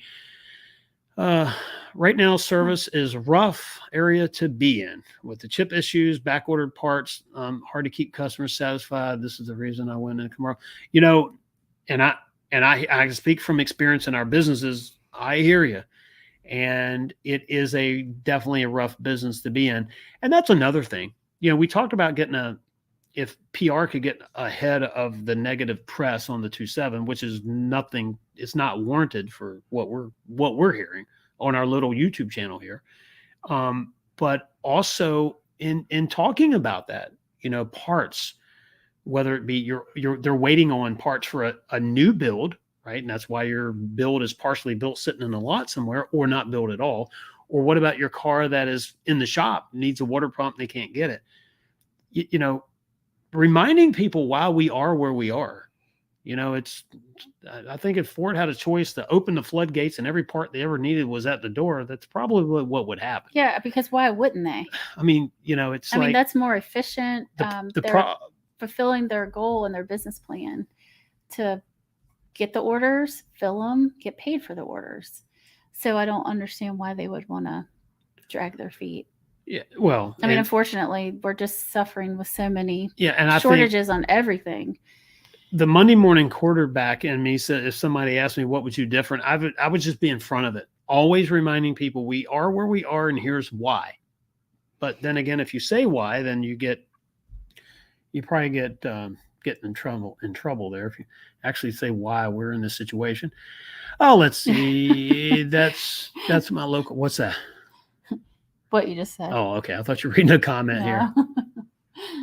Let's see. Can't please all the people all the time. Yeah. Overlanding for Fun says, I hear those 2 inches makes a difference. Was that from another comment there? I don't know. What's that? Tim was mentioning something here. Sorry, Tim. I probably skipped over the first part of that. Unless, hey, enlighten me. I don't know. But thanks for tuning in, by the way. Did you see Tim has a couple of reels there on Instagram. And by the way, if you're any of you watching on Instagram and on YouTube, head on over to Overlanding for Fun after our live stream. Check out some of Tim's videos there. It has some really cool stuff, and over on Instagram as well. So cool videos, and hit that like button when you go over there and subscribe. He's got some good content and tech. I have some questions. He is the techie. I have some questions for Overlanding for Fun on that too, because I have some questions in the Bronco, and I'm not even going to try to figure it out myself. I want to Yeah. call him and see if you don't want me doing Tim that. is the tech guy. Don't He'll want to be do our that. go-to. The I'll tech see. guru. I'm going to 60 set. Order banks for the F-150 and the new Ranger open on July 18th. Hopefully they will include the Ranger Raptor. That would be cool. I don't know, how they're doing that. I mean, you would know, I think, on that more than me. So, let's see here. For the people who don't know, Matt. Matt said, for the people here who don't know, you could kind of tell us about yourself. Well, I'm a YouTuber. If you watch some of my videos, you'll see that most of the time my son Gavin is a huge part of it. We decided to start a YouTube channel when we reserved our 2 Broncos. And yes, we reserved 2. We didn't expect to get both of them as soon as we did, but nonetheless, we did that. And so we started then down this road and talking about Broncos while we were waiting, and what trims were causing ordering issues and which trim was better and why. Sort of document the process. Yeah, and all just the fun. Yeah, and it's been fun. So, and then Becky started dropping into these here. So, but we're just He gives the technical perspective of everything. I lack the technical knowledge. I just have the common sense knowledge and everyday use. Yeah. So I in my practicality. In my younger years, because I was called a boomer this week. Love it, man. Let it go, man. Let it go. Let it go. Quit saying it. I'm a Gen Xer, by the way. But anyway, I used to build engines, right? And we had hot rods, and I still have one of those hot rods here that I'm never getting rid of. Yeah. But I used to build a lot of engines. I built engines for a roundy round car at one point in time. That was fun stuff. But I'm in the building real estate space. I know those of you watch every week, you hear me say it, but you ask, so I'll just tell you. And our YouTube channel is just something that we follow along. And we're going to start doing reviews and things of other vehicles as well. I think we've talked about that, broaden it a little bit. But we're starting to work on, I'm getting ready to start working on my 66 Mustang, which you can hardly tell. Well, here it is right here. So we have a book, Driven. I have a book called Driven. That's the car right there.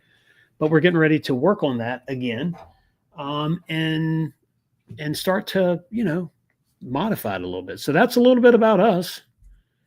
Let's see. We're just normal people. And Terrence Moody says, yeah, I've been there.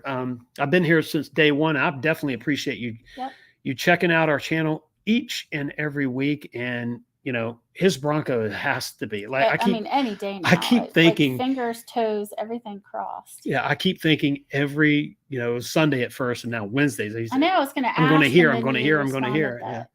So, but let's see. Any dealerships taking orders for the Bronco Raptor at MSRP? I don't know. I think at this point, I would hope so. Any allocation is done. But what about next year? Maybe is the question. Of course, you'll see them on the aftermarket or resale lots or online for resale. And they're not going to sit on a lot. They're going to be in someone's garage somewhere. There's going to be that element of it. There will be some that people, for whatever reason, interest rates going up, decide to back out. I mean, that's going to be a big deal on a vehicle that pricey. The interest rate, unfortunately, increase is going to kick some people out of either being able to do it or they want to do it because they might not want to do it anymore. The numbers are kind of, and then there's a lot of cash buyers too. By the way, did we talk about it last week? Bronco, when they broke down the economics of the average, and I don't like saying average, but whatever, they took all the, different people that they sampled, and out of that, the average was more cash buyers bought Broncos. No, I didn't hear that. Than Jeeps. I think the Ford Authority did they did a story on that. And if you go to FordAuthority.com, click on Bronco and just keep scrolling down, I think you'll see that where it talks about the conquest buyer, people moving from other brands to Bronco. Pretty cool. You're in deep thought there. What are you looking at? Oh, I was just looking at some of the comments.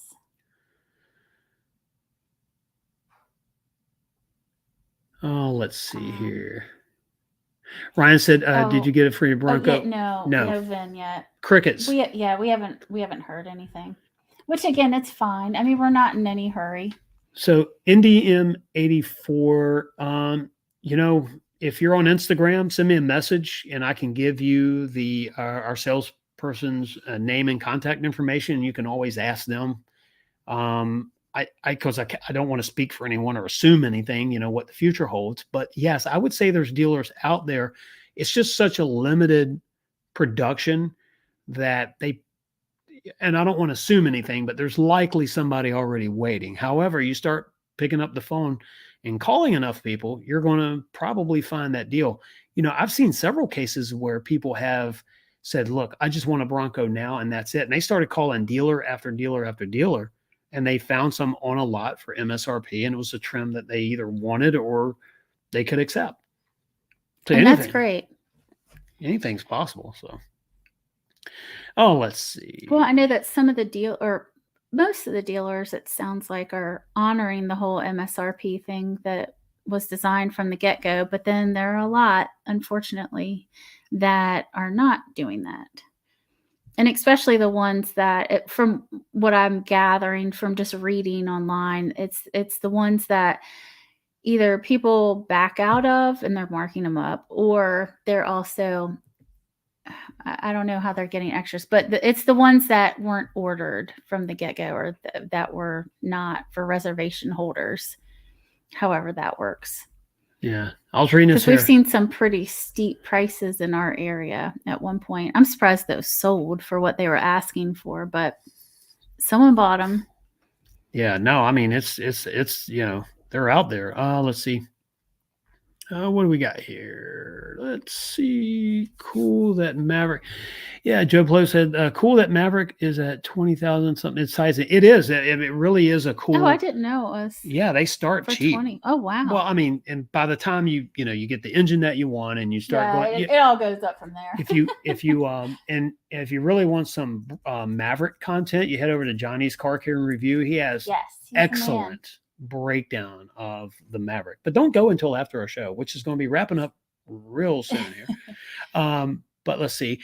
I'm going to 60. I called the Bronco customer service line, and they were able to tell me the week that the chips were coming in from my Bronco, and they were very nice, and I was impressed. I called early on because I wanted to make sure. I'd received an email and there was some incomplete information. I want to make sure that everything was good and I didn't miss anything. And I was just paranoid at the time. And they were very good to deal with me. And the person I talked to really went out of their way to help us out. So, and sent us a follow-up email, by the way, to make sure that we were still good to go. I thought that was cool.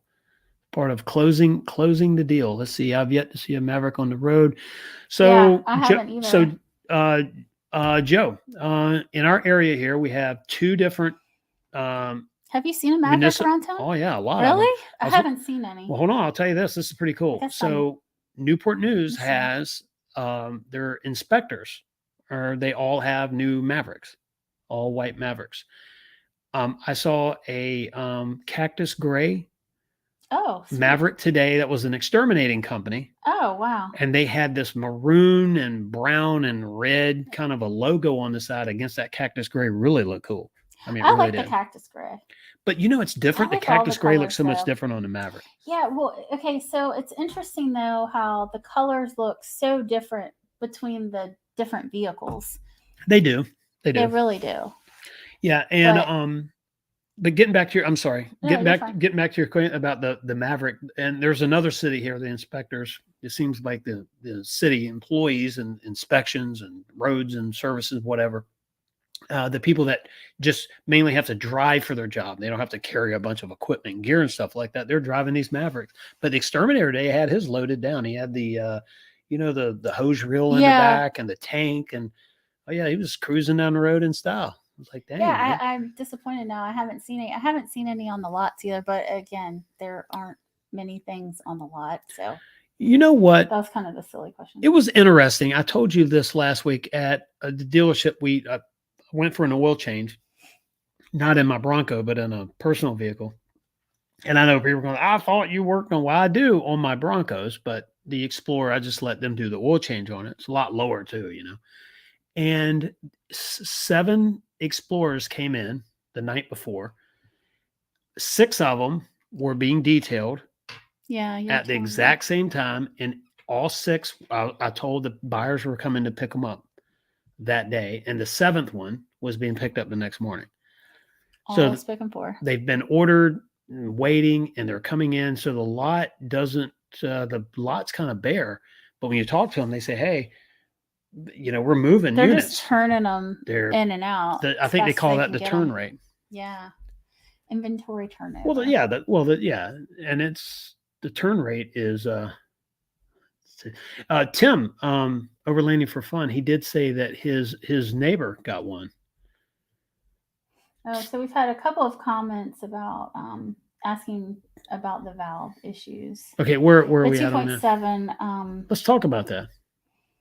We talked about that a little bit earlier. Let's see. Take on the owners having supposed valve train failure with the new 2.7 liter. Worked at Ford as a tech, and the general consensus was the old first generation 2.7 was more desirable than the new 3.5 in the F-150 and Explorer, I guess. Yeah. Well, when you say old or new, so from 15 to 17 was first gen of the 2.7. And then 2018, they introduced the second generation. I'm looking for that comment, by the way. Did it just come in, or was it? No, you need to go up a little bit. Tell me where it is. I want to go. I want to answer what I know about it. And you went too far. Go down. This one right here. Okay. All right. So this was replay notifications off. Take on owners having supposed valve train failure with the 2.7. Worked at Ford as a tech, as a general consensus. Okay, so there's a few different things that now I'm not an automotive tech. I am for the lack, not to get into the details, I guess a service technician of other industries. So the diagnostic process, but my engine history and knowing the engineering and what's in this 2.7, I like it, right? I haven't had any issues with both of ours. And this is my opinion. There again, this is not a reason to go buy one or not buy one. This is just my humble opinion. But based on what I know and all the cool engineering features, yeah, I do like it. I like the second generation because it's dual injection. So you have port and direct injection. So that'll help with that carbon buildup that can happen, or probably generally does happen on the intake valve and in the intake itself. That changes how the air flows into the cylinder, right? It changes how it flows around the intake valve. And then it causes issues with the intake valve closing and seating. They don't have that problem. At least all of the test shows that the dual injection is keeping that intake valve cleaned off with fuel, which is what the old carburetor did, which carburation, you didn't have a major issue with it until they started doing all the EGR stuff. But then mainly the port injection, regular fuel injected port injection engines did pretty well with that. But so I keep hearing it. The stories are written everywhere. It's a valve issue. I am, until Ford says it, here's our issue. Here's what the problem. I'm not convinced 100% that it is a valve issue. Now, I know in the comments say, but have you seen them? It's like the analogy I used earlier about a tree on a house. Did the tree fall or did the wind blow the tree down? Right? Is the valves and the cylinder disintegrated the valves, or is it something else? Now, when you hear the word dropping a valve, if you want to get technical about it, I mean, that's a situation where a keeper or a retainer or something like that let go, and physically it goes through the guide and goes into the cylinder. Versus if a valve is, say, when it's closing, if the metal was brittle and there was some issues there, every time that thing seats, it's just banging away. And it also, I don't know, is it the intake or exhaust valve? There's a difference. A lot of engines, the metal is different between the intake and the exhaust valve. The intake valve is obviously operating cooler than the exhaust valve. Like, wait a minute, they're in the same cylinder. Trust me, that's the engineering data. A lot of times the exhaust valve is made out of different metal. So it's kind of funny that little bit of fuel hitting that valve keeps the temperature down lower than the exhaust valve sitting over there just cooking away. So I don't know. The problem is that I know enough at this point just to speculate like everyone else. I haven't seen an engine. I haven't looked at the data, because they're able to see what were the RPMs, engine temperature, all that good stuff. One article that I read said something about, well, if you have a spirited run, maybe the oil pan was causing an issue. Well, I don't know of how many engines have actually failed. I mean, we know of what's been reported, but here's the claims. Well, the claims, but a lot of people that said they were cruising down the road, they were driving down the interstate. One said it was idling in the driveway. They weren't these spirited runs. And at that point, I was asking people, hey, I'm sorry to ask, but since you posted about it, were you, what was going on? Were you under performance? Were you in a certain mode, and anyway, I'm just telling you right now, it's being blown way out of proportion. And we're going to do another video with our 2.7s. This is our opinion, and our exposure is the two we have. That's the only thing I can tell you. Right. So That's the only thing we can vouch for. I don't know. I'm not in the mix. I'm not privy to any information. It hasn't happened to me. But I mean, you've brought this up too before, the adaptive cruise control. And I am not a motor person. I'm not a techie person. I don't but like we it. experienced that. Even it caught me off guard when we were coming back from Tennessee. So you set your cruise control for 70. And then the adaptive cruise control, as you know, I'm sure, when you approach a vehicle, and then it may slow you down to keep you within that distance or that buffer away from the object in front of you or other car. But man, as soon as they get out of your way, that Bronco just slams on the gas to bump you right back up to where you left off. And it's just like stomping the gas. And the only reason I bring that up is... Which can't be good for an engine. I mean, I don't think we want to speculate on any of that. There's enough of that on the internet. No. I'm not speculating. I'm just saying, is it a case that, it a case of something like that? The main thing is okay. Since you brought that up, my concern is tuning, right? It's not hardware. That's just my, my thing. But they're on top of it. And as soon as they announce something, that's going to be cool. Let's see. YouTube Car Spotter Guide was reading that people need to wait to let the engine temps build up before they drive up, and the same when shutting it down. So basically, yes, if you, and this is where the comments get rich and rowdy. Because you've said that about letting the turbo cool. Here's the thing, and the proof is in the Bronco, right? If you look at all the functions, wastegate's open, heating the cats up. If you look at if you have a 2.7, or I think even on a 2.3, you have the hot gas recirculation, which is like an EGR type. A lot of those systems shut down in the warm-up mode. You have active shutters in front of the radiator and the intercooler. If you notice, when you crank your Bronco up in the morning, they'll move around a little bit, and it depends on the temperature. What's the ambient temperature of the engine, and it decides whether it needs them open or closed. And you'll notice that even when it's warm to us outside, the engine is not warm because it's not up to operating temperature. So the goal is it'll shut down air and everything else to build heat. So it's important to build heat before you just, take off. Now, you've trained us well. We have to let all the cars warm up. And here's what we do in our the RPMs. Right. Well, here's what we do in our family. It's very systematic. When you crank the Bronco up, when it's cold, and when I say cold, ambient, right, whatever that temperature is, the RPMs are going to be elevated. And I think it's right around that 1,000 or so initially, and then it drops to 800 RPMs, at least on the 2.7.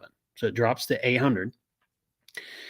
And then you hear some stuff going on. That's the air by the going into the cats and other shutters closed, and then suddenly you hear it get whisper quiet. And if you also notice, that's when it goes from 800 to 600 RPMs, and that's when that's when we drive away. You're not putting it in gear at 800 RPMs. You're letting it come up to temperature, and the Bronco says, okay, 600 RPMs, that's my green light to go. Now, I get it. Like I said, you can't wait. You're in a hurry or whatever. We remote start every time we get ready to leave. We want it to start cooling down. But with air conditioning, that's great in the summer, but I also want the engine to start heating up because the operating temperature for an engine is different than you and I, of course. And then there's really cool stuff. I mentioned it. Somebody didn't like the idea of the integrated exhaust manifold in the cylinder heads. I love the idea. I really do. Now, long term, isn't it? Well, they tested it, and everything I read, I like it. So I'm just telling you, there again, I don't work on them every day for a living. I haven't worked on ours at all. I've changed the oil, and that's it. My experience is my experience with two of them. And so far, I mean, and we don't have 6,000 miles on one and 9,000 on the other. We're getting there. I mean, man. And I can burn the wheels off a vehicle. So the 21 Bronco was September, and that's the one with like just over 5,000 miles on it. And then January is when she got the Eruption Green 22, and 9,000, almost 10,000. Is it like 9,600 something? It's 8,000 something, I think. Oh, is it? Yeah. So close to 9. Then. Yeah. But I mean, again, we've taken some trips on it and been to several places. So. Yeah. Let's see. Yeah, I'm going to 67. Love remote start. So do we. Reply notifications off. Appreciate the valid topic. It's just my opinion. I have no facts. I have no data. I'm not privy to anything. It's just my humble opinion. If we needed a third Bronco right now, not Raptor, because that's 3.0, that's different. Which, by the way, some of these same articles that I was poking, at earlier, they also mention how the 3.0 in the Raptor is the same one as the ST, and it's not. The 3.0 in the Raptor is closer to the 2.7, materials and things like that. Okay. Sorry, I had to keep going back to that. Let's see. What was I going to do here? Joe said, spoiled daily driver, 2002 Trailblazer 4.2, bought new, now at 240,000 miles. Wow, that's strong. Yeah. Still runs like a top mobile one, and that's a good oil right there is one thing. Maintenance and everything. Yeah. So they're, again, good for you. You take care of your vehicles. I'm sure you don't just run the heck out of it and you take care of it and run, good oil. And that's what I try to tell people is that I'm not waiting 10,000 to change my oil. Our oil goes at every 5,000. But when you take care of something, both in driving habits and in maintenance, it's going to last you. So good for you. Let's see. And it's nice not having that payment, right? Yeah, no doubt. Mobile said, I have an exhaust manifold leak. My V10. God, that's a huge engine. Super Duty. I wish I had integrated manifolds. Yeah, exactly. So how many header gaskets, manifold gaskets do you have to deal with? Manifolds cracking, stuff like that. And of course, newer engines, things are totally different. But let's see here. Yeah, and rebuilding or taking that off, I'm sure it's going to be a battle. Hopefully, driver side or passenger side? I would imagine the passenger side is easier to get to. You are asking the wrong person for me. You should know that. Which one? You've worked on V10s before. Oh, yeah. Mm-hmm. In my off time. Mark P said there has been a Maverick in my neighborhood since last October. Well, that was one of the first ones to roll out then. Good for them. I didn't realize that they got such great gas mileage. That's pretty great. F2F Terrain said, I'm tempted to get a throttle controller to give my 2.7 better throttle response. I don't want to run the sport mode all the time. Yeah, and that's the other thing too about us is I can't tell you like performance stuff, what's good or bad, because my experience is nothing with the 2.7 on that. It's their stock. Yeah. Yeah. I mean, I even like the stock air filters, because I don't know if it was Mobile or somebody else when we were talking about, air filters that you spray the oils and stuff on. I've got to really research that, but I like the good fitting quality paper filters that collects the smallest micron that's humanly possible and just throw it away and replace it. What did I do now? Nothing. Was it the micron that threw? Yes. Dirt particles, tiny. No, I know what microns tiny are. one. Yeah, you do. I know. I'm just laughing at your particular, like how particular you are about your vehicles and the care. I am particular. I mean, it's a good thing because like someone else said, makes them last if you maintain them properly. But it just kind of cracks me up. That's all. Yeah. Let's see. Bronco 78 said, Moto. Yeah. Oh, so yeah, Bronco 78 has an excursion too, I guess. Nick said, I don't know if I like the look of the Mavericks that much. I think it's one of those vehicles you either like or you don't like. I mean, sometimes people are like, it's okay, but I've heard people say that. Well, I don't like it. Or other people, I love it. I personally like it. I think it's cool. Maverick, would I buy one? Yeah, especially at the price. I would definitely buy one. Yeah. So, I mean, starting at, remember, it's like everything else. It's always the starting bare at minimum. but it's still that's reasonable. For what you get, it's one of the best deals. Yeah. And then you've got a truck that you can put stuff in. I don't know what the towing capacity is, but it depends on the drive line that you get. Oh well.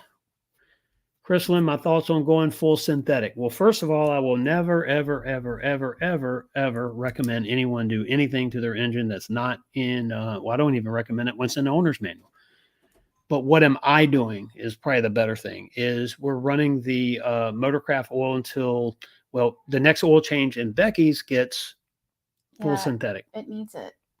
That's what I'm doing. Now, I can't recommend you do that at all, and I say that in all of my videos too. That's between you and your dealer and warranty and Ford and all that.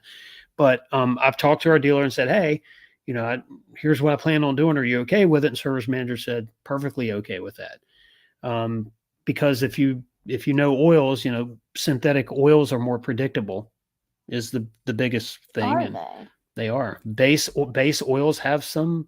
The unpredictable stuff is part of that base molecule versus the synthetic molecule. Mm-hmm. It's very complicated. Yeah, it's just read up on oils. That's it's above my pay grade. It's actually pretty cool. The Ford oil filter, though, in the 2.7 is right now the only one that I would go with. And I have a couple spares in the garage and some of the old ones. So. Well, let's see. Hybrid base Maverick is an amazing deal. It is an amazing deal. And like I said, even if we needed, before another Bronco, started saying it earlier, if we needed a third Bronco, I'd go with the 2.7. But literally, if we needed that other vehicle, it would probably be a Maverick. I mean, I would drive it. If I didn't have to potentially tow the car on the trailer in that big trailer we have, who knows? Maybe trade the Super Duty in on one.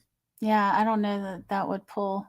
Oh, no, it's not going to. Yeah, no, there's absolutely no way. But I'm just saying if I didn't have the need for that heavy load. Yeah. But just nice to be able to tow whatever you want, though, with that thing. Yeah, horses, right? Horses, the horses ponies, on your end and stuff like that.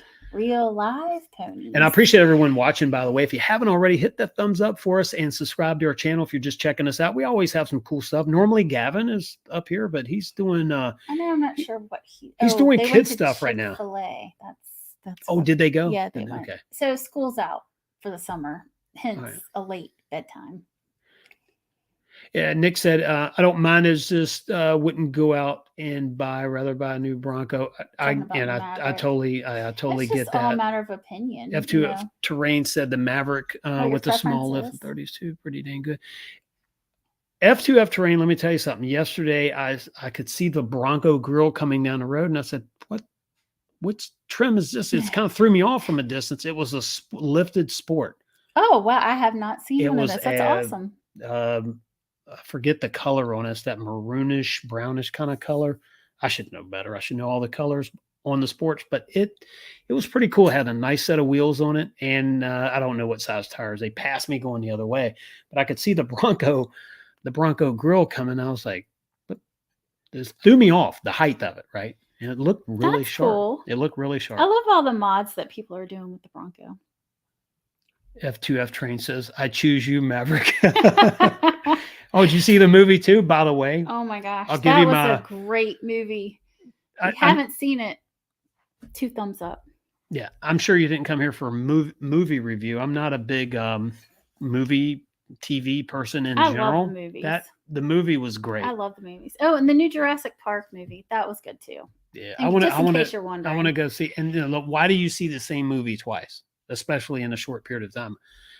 I don't know. There's just a feel good. You'll see stuff in the second time seeing it you didn't see in the first one, right? It was good. But totally recommend it. Tom Cruise did a outstanding job in that movie. Let's see. HRG sells Bronco sport lifts. I'll look into that because I'm pretty certain they have pictures on their site. I'm telling you, the thing looked cool. I mean, the Bronco, the sport looked cool. It was wild. Wild Track with Lux dropped tow 3 months ago and have inquired about allocations at the dealer and really no answers. Mark Kelly's, yeah, sorry about that. Yeah, the Wild Track, it's let's see. So you have Lux, right? And it's a good choice there. Let me ask you this. And I was telling someone at our dealership, I said, the only thing that I can tell you, if you want to upgrade your front bumper to any bumper out there, right? Any brand, any of them, not going with the adaptive cruise control is probably a good thing, right? Because you have that box in the front, and then what that does, that limits you on the bumpers you can go with. But if you have no desire to change it, if you're getting I don't know what you're getting on the, if you're getting maybe a modular, something like that, if that's the bumper you're going to stick with, then it's fine. But the reason why I went Lux in our Broncos is I wanted the USB on the dash. Right. I do recall that. And, the 12-inch touch infotainment I really screen. do like the 12-inch. But you can get that on high package. Oh, okay. And the only Bronco that you can get it on mid package is the Everglades. Remember that? Oh, okay. That was the fun fact, or the difference between. Yeah, one of the little cool features there. So. Joe Blow is saying you were in the Marines on the Nimitz. Thank you for your service. Yeah, thank you very much for your service. And Chris in South Carolina asked, what synthetic oil are you going to run?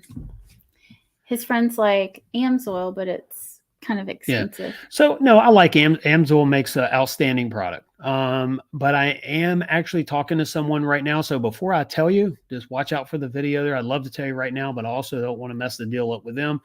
There's an oil out there that's more of a magnesium-based detergent. And it's really good for boosted small displacement engines. And so if we can work out something, I'm going to try to run theirs as long as my service manager is okay with it, because I sure, don't want to cause any issues there. Mobile said I always run Mobile One. I've run Mobile One in everything that we've had so far. But I am discussing because this is our first small displacement boosted engine. So Nick, what you can do is, if you're on Instagram, look us up, Bronco Wild Outdoors on Instagram, and send it in messenger or message. Send a message. You can't post a picture here in the comments. No, you can't. Won't let you. Nope. What about, can you send a message with it on YouTube? No. YouTube, just send it Instagram. Yeah, gotcha. That'd be cool. F2F Terrain said, I just ordered the Rough Country winch plate for the modular bumper. Just waiting on it to ship. Probably going to pair it with the Badland Apex 12,000. Yeah. Okay. Or the Badland Apex 12,000 pound winch.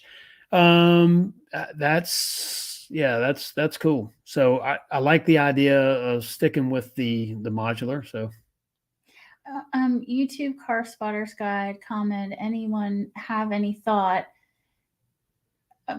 Maybe the Sasquatch on the 2.3 and 10-speed and a base two-door. So isn't that what Steph has with North Shore Bronco? He has the 2.3 two-door because he has the manual transmission. He does.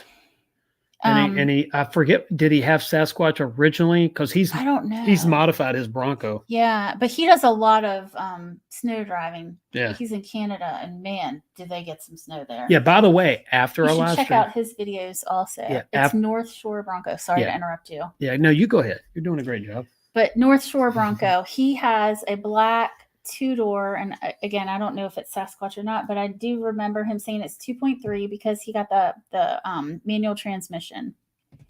Yeah, which they have cool feature on the manual transmission. The auto start? So you can't stall out. I can't remember Well, you what they can call stall, it. but you mash the clutch and it Yeah, restarts. yeah. It's pretty Oh, cool, it's and it's for neat. reaction help because if you're crawling, right, and you're going up a hill and you stall, it helps you to get restarted and go from there. Mhm. Yeah, North Shore Bronco, check out his channel. He has great content on there, a lot of upgrades, and you'll see a lot of that on his channel. Oh, It'd be Dirk great. says that North Shore was not Sasquatch. It was not. Okay.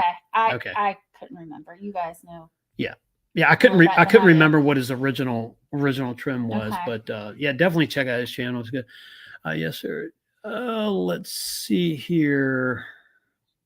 Southern Glockster was asking, why are people changing their oil before Oil Life says so? Well, I know in our case, Duane really wanted to check to make sure that we weren't getting too many contaminants in the engine, and that's why he was eager to change the oil and check it out. The short answer is I'm hard-headed. I'm old school, right? So typically when you're building an engine, there was different substances. Like when we were, there's different greases used for camshafts to break in lobes on camshafts. Now this is with push rod engines, totally separate, but I'm kind of leading up to it. So there's break-in lubes, there's different oil. We would always run a different oil when we're breaking in an engine.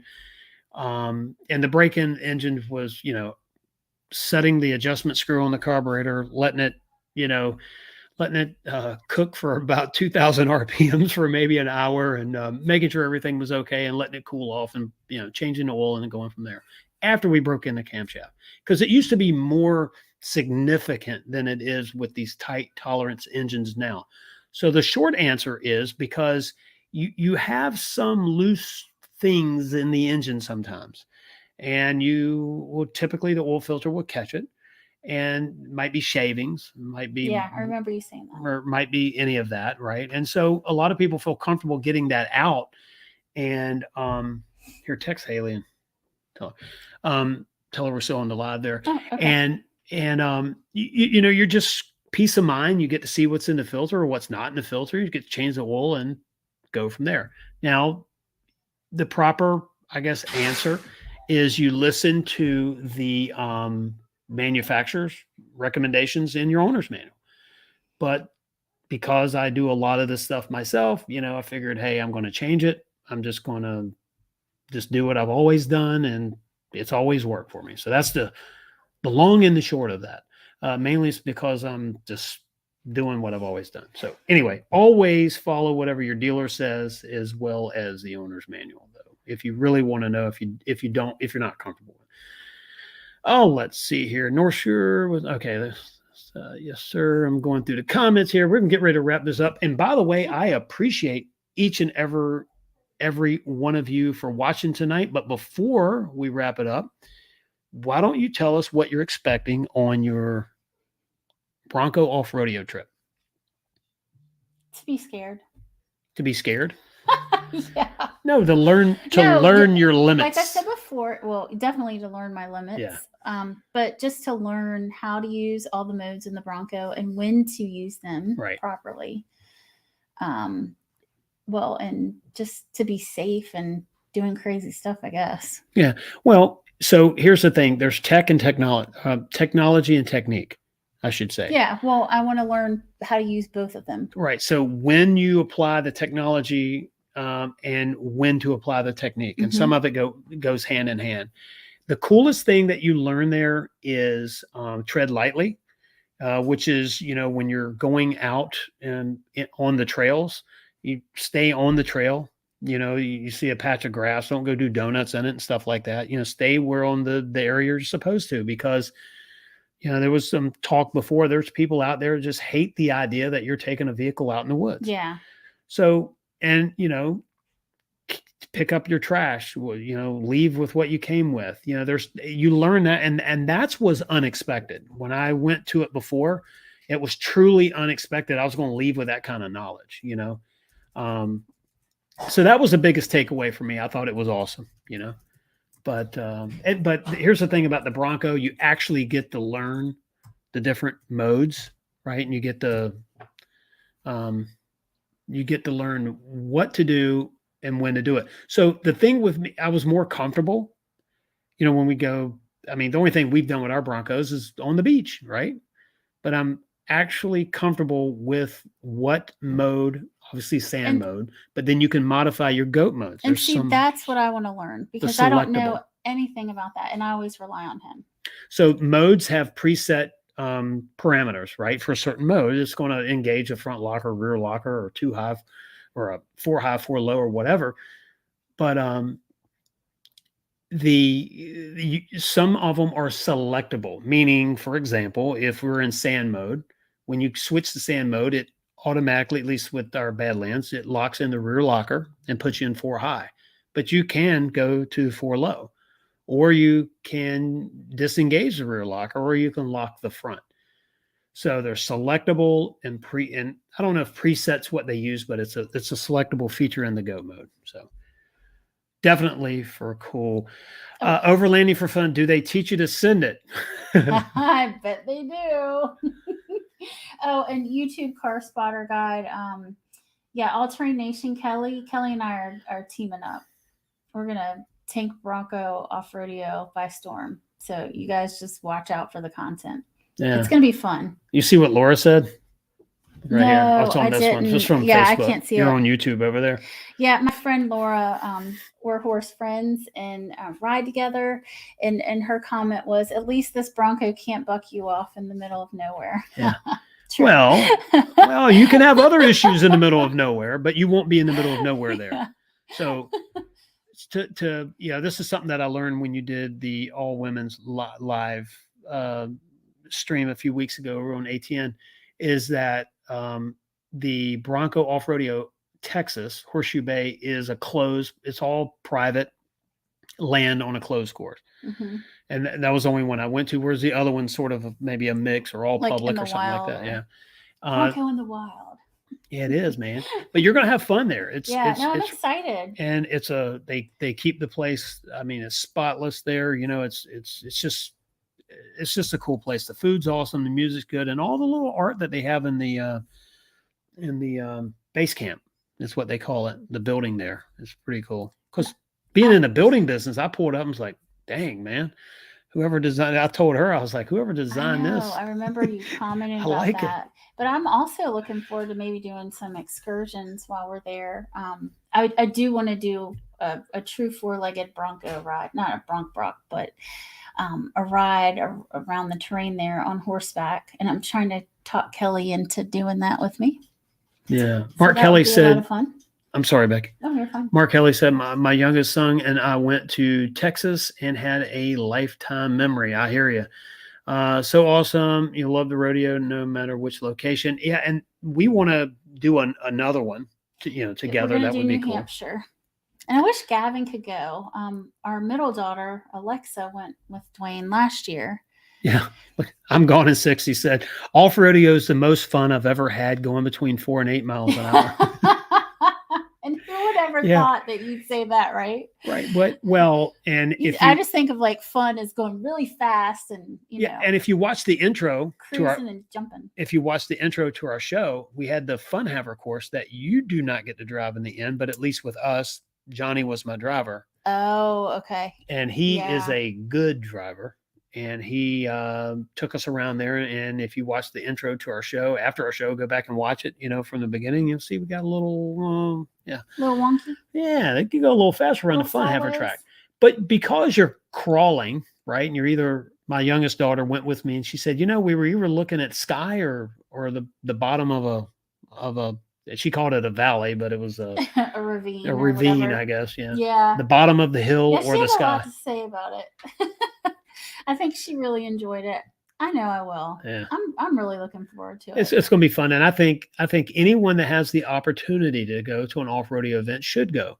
And the reason being is I went there thinking we were just going to go run the wheels off of someone else's Bronco. And I left with a respect that I didn't expect to have for it. Knowledge of the goat modes and the selectable features and how you can slightly modify that and when to do that. Management of the equipment. So if you're out having fun, goofing off, and you don't need the lockers, maybe disengage them. if you don't need them. You know, like why, right? You know, why I'd say push it. I mean, it's made to use, but if you don't need the lockers, maybe just disengage them, right? And they would just say that, you know, just don't ride around because you have it. Manage the equipment. Someone asked me a question earlier today about, you know, a couple cool features on the anti-stall or anti-lag feature. You know, would it hurt the turbos or something? I think long term, and I don't know, it's going to put wear on it, but it's like if you don't need it, don't run around in, you know, Baja mode, you know, cranking it out and kind of ripping it. But then go have fun when you want to go have fun, right? And just use what you need. But yeah, you're going to have a blast on that. So I can't wait for you to go. Know, like all the modes, because some days, you know, you're in a spot and you're like, man, I could just totally drive over whatever it is. Like, what mode do I need to pick for that? Somebody, Chrislyn said, go get some Franklin's barbecue. So I've heard, I don't know why that sounds familiar. I've never been to Texas, but we're trying to figure out what is the name of that restaurant that you and Alexa went to with the excellent queso. Was it a Tex-Mex place? No. This was like a steakhouse. Okay, so it was a steakhouse. Yeah, it was like straight up Texas somewhere steakhouse. South of Austin, headed to Horseshoe Bay. So Kelly and I need to pinpoint that. They have a location somewhere in North Carolina. They have one in Orlando. That place the food there was awesome. Yeah, definitely have to we need try to that. look. Oh, and Andrea, so yeah, the only one Bronco offered, because we've got 2 Broncos, we get the 2 reservations. Yeah. Fortunately. Yeah, and I think they're going to do something different, maybe for the Raptor. There's some. Yeah, because I was hoping to use that, but. Right. But it'd definitely be different if you have more than one order. You can go 10 again. Yeah. Andrea, the other thing that you can do is go as a guest with somebody else. You can go with someone that has, you know, that wants to go with someone, right? And especially now, you know, you've been there. You're, I guess, you know, veteran of the event, right? So someone that says, "Hey, what to expect?" You know, maybe that's something to do. So, yeah. Or just go buy another Bronco. Just go buy another. I'm kidding. I kid. What's one more, right? So Andrea also backed that up. Franklin's Barbecue is supposed to be some of the best barbecue in Texas. And so there's 2 votes for Franklin's Barbecue. You got to look them up. Yeah. Let's see what we got here.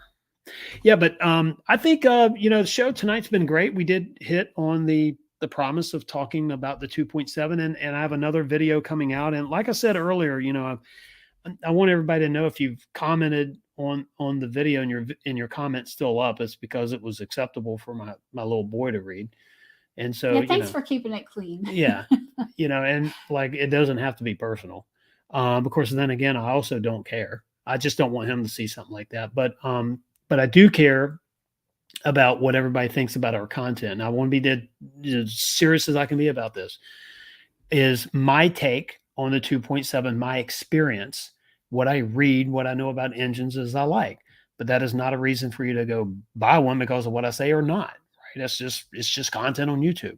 So I'm being very fair about it. If we have any issues, I'm going to talk about it, but we have 2 with no issues. I love them. I love the power. So, you know, check out the future videos. I think you're going to, you know, you're going to get to see real life stuff, not a headline somewhere, right? But you're going to see 2 in the driveway that are being used. And, you know, and you get to see some cool stuff about it. Yeah. So I thought the best advice I can give. And, but for every comment tonight, I greatly appreciate you. Thank you for watching, each and every one of you. And again, before you say goodbye, if you have any content that you want to see, let us know. We're open to suggestions. And of course, being on in the forefront of the Bronco world, finding stuff out and bringing it to light, you know. Just keep in touch. Yeah. And, you know, and that's the other thing. Definitely, you know, any ideas? Hey, I want to know this. And, you know what the Broncos we have 2 Badlands 2.7 soft top and a hard top. So if you say, hey, I want to know this about this before I order one in August, you know, ask us and we'll do a video on it. I mean, if it's a relevant story, right? We'll do a video on it and be good idea for the content, but also something that you can actually hopefully get your questions answered. I think the Broncos is a lifestyle. Would you say it's a lifestyle vehicle? Yeah, I do. And it's the easy button for getting out and doing fun stuff off-road. It just doesn't take a lot of effort, and that's what makes it so cool, I think. All right. And Chris Lassie, thank you very much for saying that. I greatly appreciate that. John Burnett, how are you? Welcome. Well, you know what they say, better late than never. That's right. I'm just glad you checked in. But yeah, we definitely want to know, the content that you want to see. It's like, we're not out of ideas. We just also want to, it's kind of what we come up with, right? Perspective. Yeah. What do you want to see? Yeah. So, reply notifications off. Thank you very much for saying that. I definitely appreciate that. I always wish everybody we're going out, have a great, successful week. Be safe, be prosperous, and all that good stuff. But I really do mean it. Like I said, it's been a definitely a weekend. If you I think later, if you want to see it, you can go to our channel and look for our 2.7 Ecoboost video. You'll see that it's gotten, since Saturday, 9,000 views. And if you see it lots of people are wondering about that. If you see it, if you see it on a website somewhere, message me on Instagram and let me know where you're seeing it. But what dartboard? What dartboard am I being thrown at? But yeah, I think if I were in charge of some PR, if I had a big enough reach, I would just say, look, because the stories are just like crazy right now. But anyway, the Bronco, like I started to say, I need to get off that subject. The Bronco is like a lifestyle. It's fun. We go, we've been to the beach how many times? Half a dozen? A lot.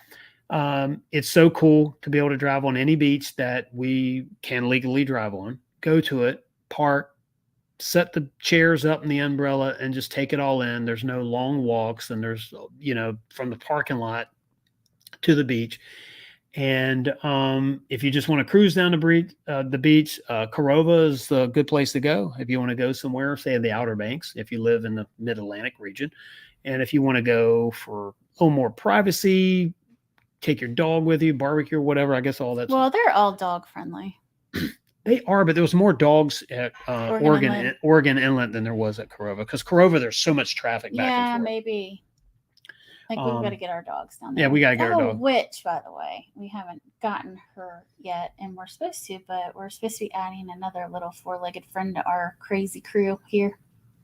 Yeah. Oh, I'm gone in 60s. All right, here, let's wrap up the comment. Did you see that? Mm-hmm. Yeah, 0 to 60 on both your Broncos. Okay, so the question is if you would let me do that. And Dave from Altering Nation. Oh yeah, he keeps egging us on to have a race. He's instigating it. Yeah. And Dave's in my corner. Yeah. Oh, I know he is. He's like, hey, take it and run it. So yeah, we'll see. I was wondering if I'll get mine this year. We'll do something about that. Yeah. So by the way, John has an Everglades on order. Oh, okay. And I gotta believe that they will be. I keep thinking, before the hope. retooling. I want to see someone get one. I want to see John get it because he tunes in all the time and we're rooting for you. Yeah, I want to hurry up and get it and definitely tell us all about it because and then how do you like it? And you're going to have the coolest thing in the world with that slide out tailgate. Yep, Tim's on my team too. Yeah. Yeah, Tim says it's only illegal when the police are there. Yeah, we don't need that. No, we don't need all that. We got we'd have to do it on a proper, but anyway, figure all that out. That's the details. Yeah, it's up to Kelly. It's her Bronco. Well, that's between them. It's the green one is technically Becky's Bronco. Yeah. Because what do I say when I say, hey, can I have your key fob? Or can I the green machine? But that's what it, okay. Yeah. So once again, I was told, oh, by the way, we're getting a second Bronco. They've moved our order date up, which was unexpected. And I was a little shocked. I'm like, what? We don't need another Bronco. I said, well, okay, this one will be mine. Yeah. I'm driving it and you have no say so. Wow. You just told me, didn't you? No say. And there again, like, yeah, Nick's on Team Becky as well. So y'all just want me to go get in Y'all all are really kinds of putting trouble. the heat on me. Terrence said, I want my first one. And Terrence, Yes, I don't blame you. And here's the thing. I know we you. talk about, 2, but I really do, part of me is like, dang, man. But it's just the way the allocation worked at our dealer. I had no control over it. We got lucky with that. I got the email. As a matter of fact, I got the email way early when I wasn't supposed to. So how all that stuff works out, but let's see. Dirk Connors has a build date for his Everglades. Well, that's right. He did say that. Okay. Thanks for reminding me about that. So there's Dirk and John. So that's right. I keep 2 Everglades right there. 2 Everglades right there. And there may be a third. I think someone's tuned in before and said they had one. So maybe. So he's got a build date. Do you know when that build date was? Me? No. Oh. Yeah, you. Do you know when it is? No. I missed the memo. Yeah, YouTube user said, I want my first one 18 months of waiting. Yeah. And I'm sorry. I can't wait for you to get yours. I mean, seriously, these things are, and I know it must sound like fingernails on a chalkboard when somebody that has one says it, but I do mean it from the bottom of my heart. I want you to get yours, but when you get it, it kind of puts the weight kind of, it's history. It is, and then you start driving it. The things are just so cool. You're going to love it. Yeah. And yes, we are fans. I am a Ford fan. I am partial to Ford. I like Ford Motor Company. I always have.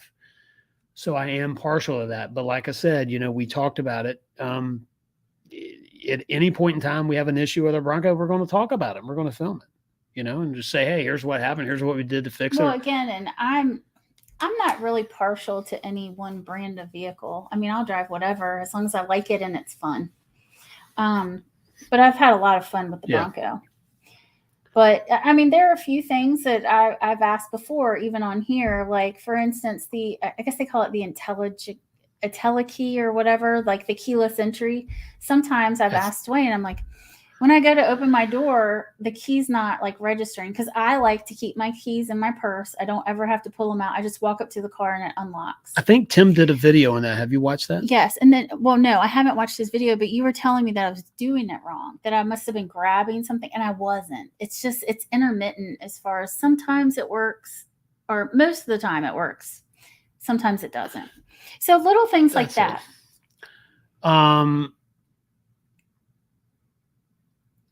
Yeah, I'm seeing. Let's see.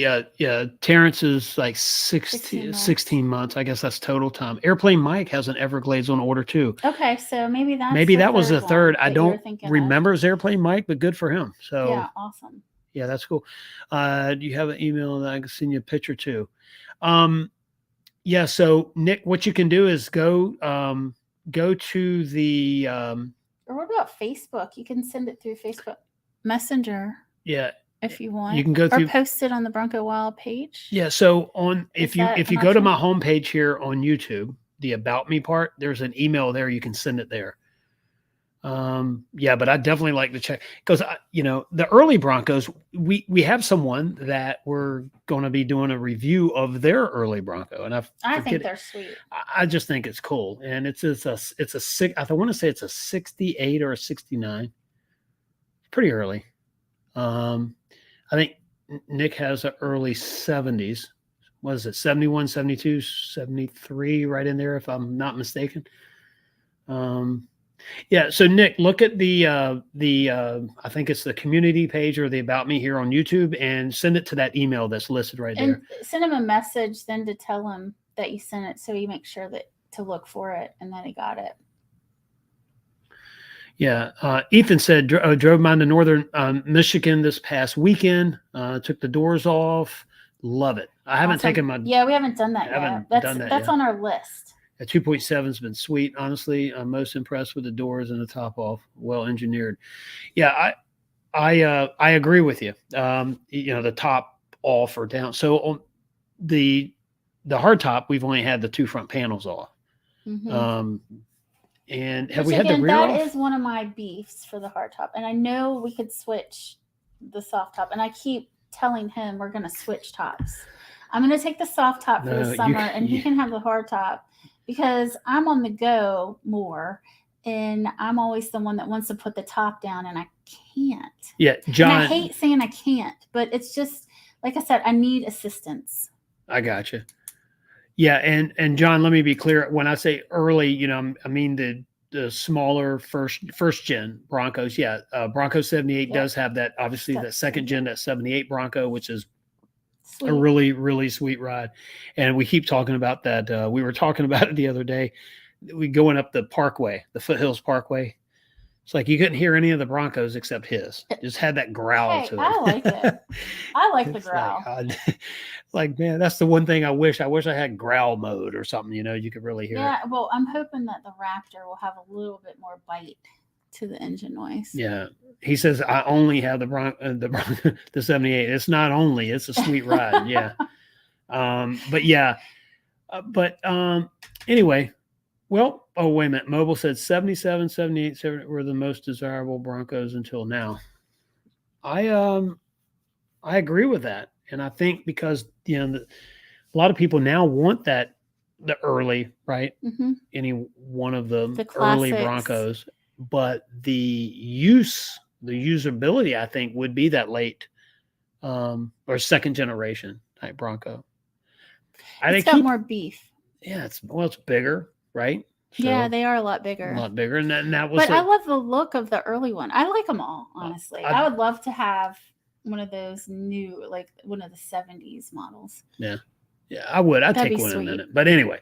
All right, everyone. We're out. I appreciate. Let's get the last couple comments here. The hardcore cutoff preferred the big full size. Yep. 180,000 that they sold. 180,000 of those. Who wants the OJ Brown? Actually, that's in a museum in Tennessee, which we didn't go see. And you know, it's funny. At my friend's horse farm, there are 2 Broncos that they're sitting idle in the tree line, and we had inquired about maybe getting one of them, and one of them is a white full-size Bronco, just like OJ's, and that was the running joke. Yeah. God, Nick, are the tops on the new Broncos easy to remove? So when you say remove, they're relatively easy. So the soft top's really easy. Soft top is super easy. Well, but when you say remove too, so the soft top, you can fold it back to the first position in like 5 seconds. When you do it long enough, maybe 6 to 8 minutes, you take out the 2 side windows, the plastic windows and the rear plastic window, and then the top folds all the way back.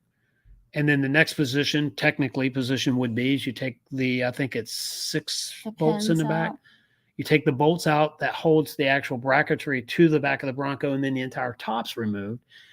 And then on the hard top, you have the 2 panels, driver's side, passenger side. Then you have the big panel over the back passengers, if you have a 4-door. And then same thing, the rear part of the top is removable, and there's bolts on either side. But it's like this one piece. It's a bigger piece. So like the very 2 fronts are okay and easy to get off. The second one, a little trickier. You need to do it at home because it expands the whole width of the Bronco. So you have to have somewhere to store it. We keep saying we're going and we keep talking. So yeah. I know. We do need to go though. Well, anyway, but yeah, but it's the back piece. That's the. I wasn't trying to cut you off. Oh, it's fine. No, I know we need to talk you off the cliff there. Ethan, thank you for saying that. Love the channel, guys. Thanks Keep for it up. Showing up. Thanks for I definitely appreciate that. Overlanding for fun, peace and chicken grease. I hear you. I like that. Yeah, that's pretty cool. Guess what I paid for my Bronco back in 1993? $3,400. Man, that's awesome. Yeah, that's pretty bad. Mobile Motto, last comment here. The AC cowl in the Bronco from the low speed chase was destroyed, huh? Oh, that's right. Yeah. So the one in Tennessee's, yeah. Okay. The one by the other. Best Top has a Sunrider soft top that replaces the 2 front panels. Andrea, thanks for that. I'm going to check that out. Yeah. I haven't done a lot of research on that, but that's pretty cool because then, no rain in the they're not predicting rain. What I'm saying, the forecast.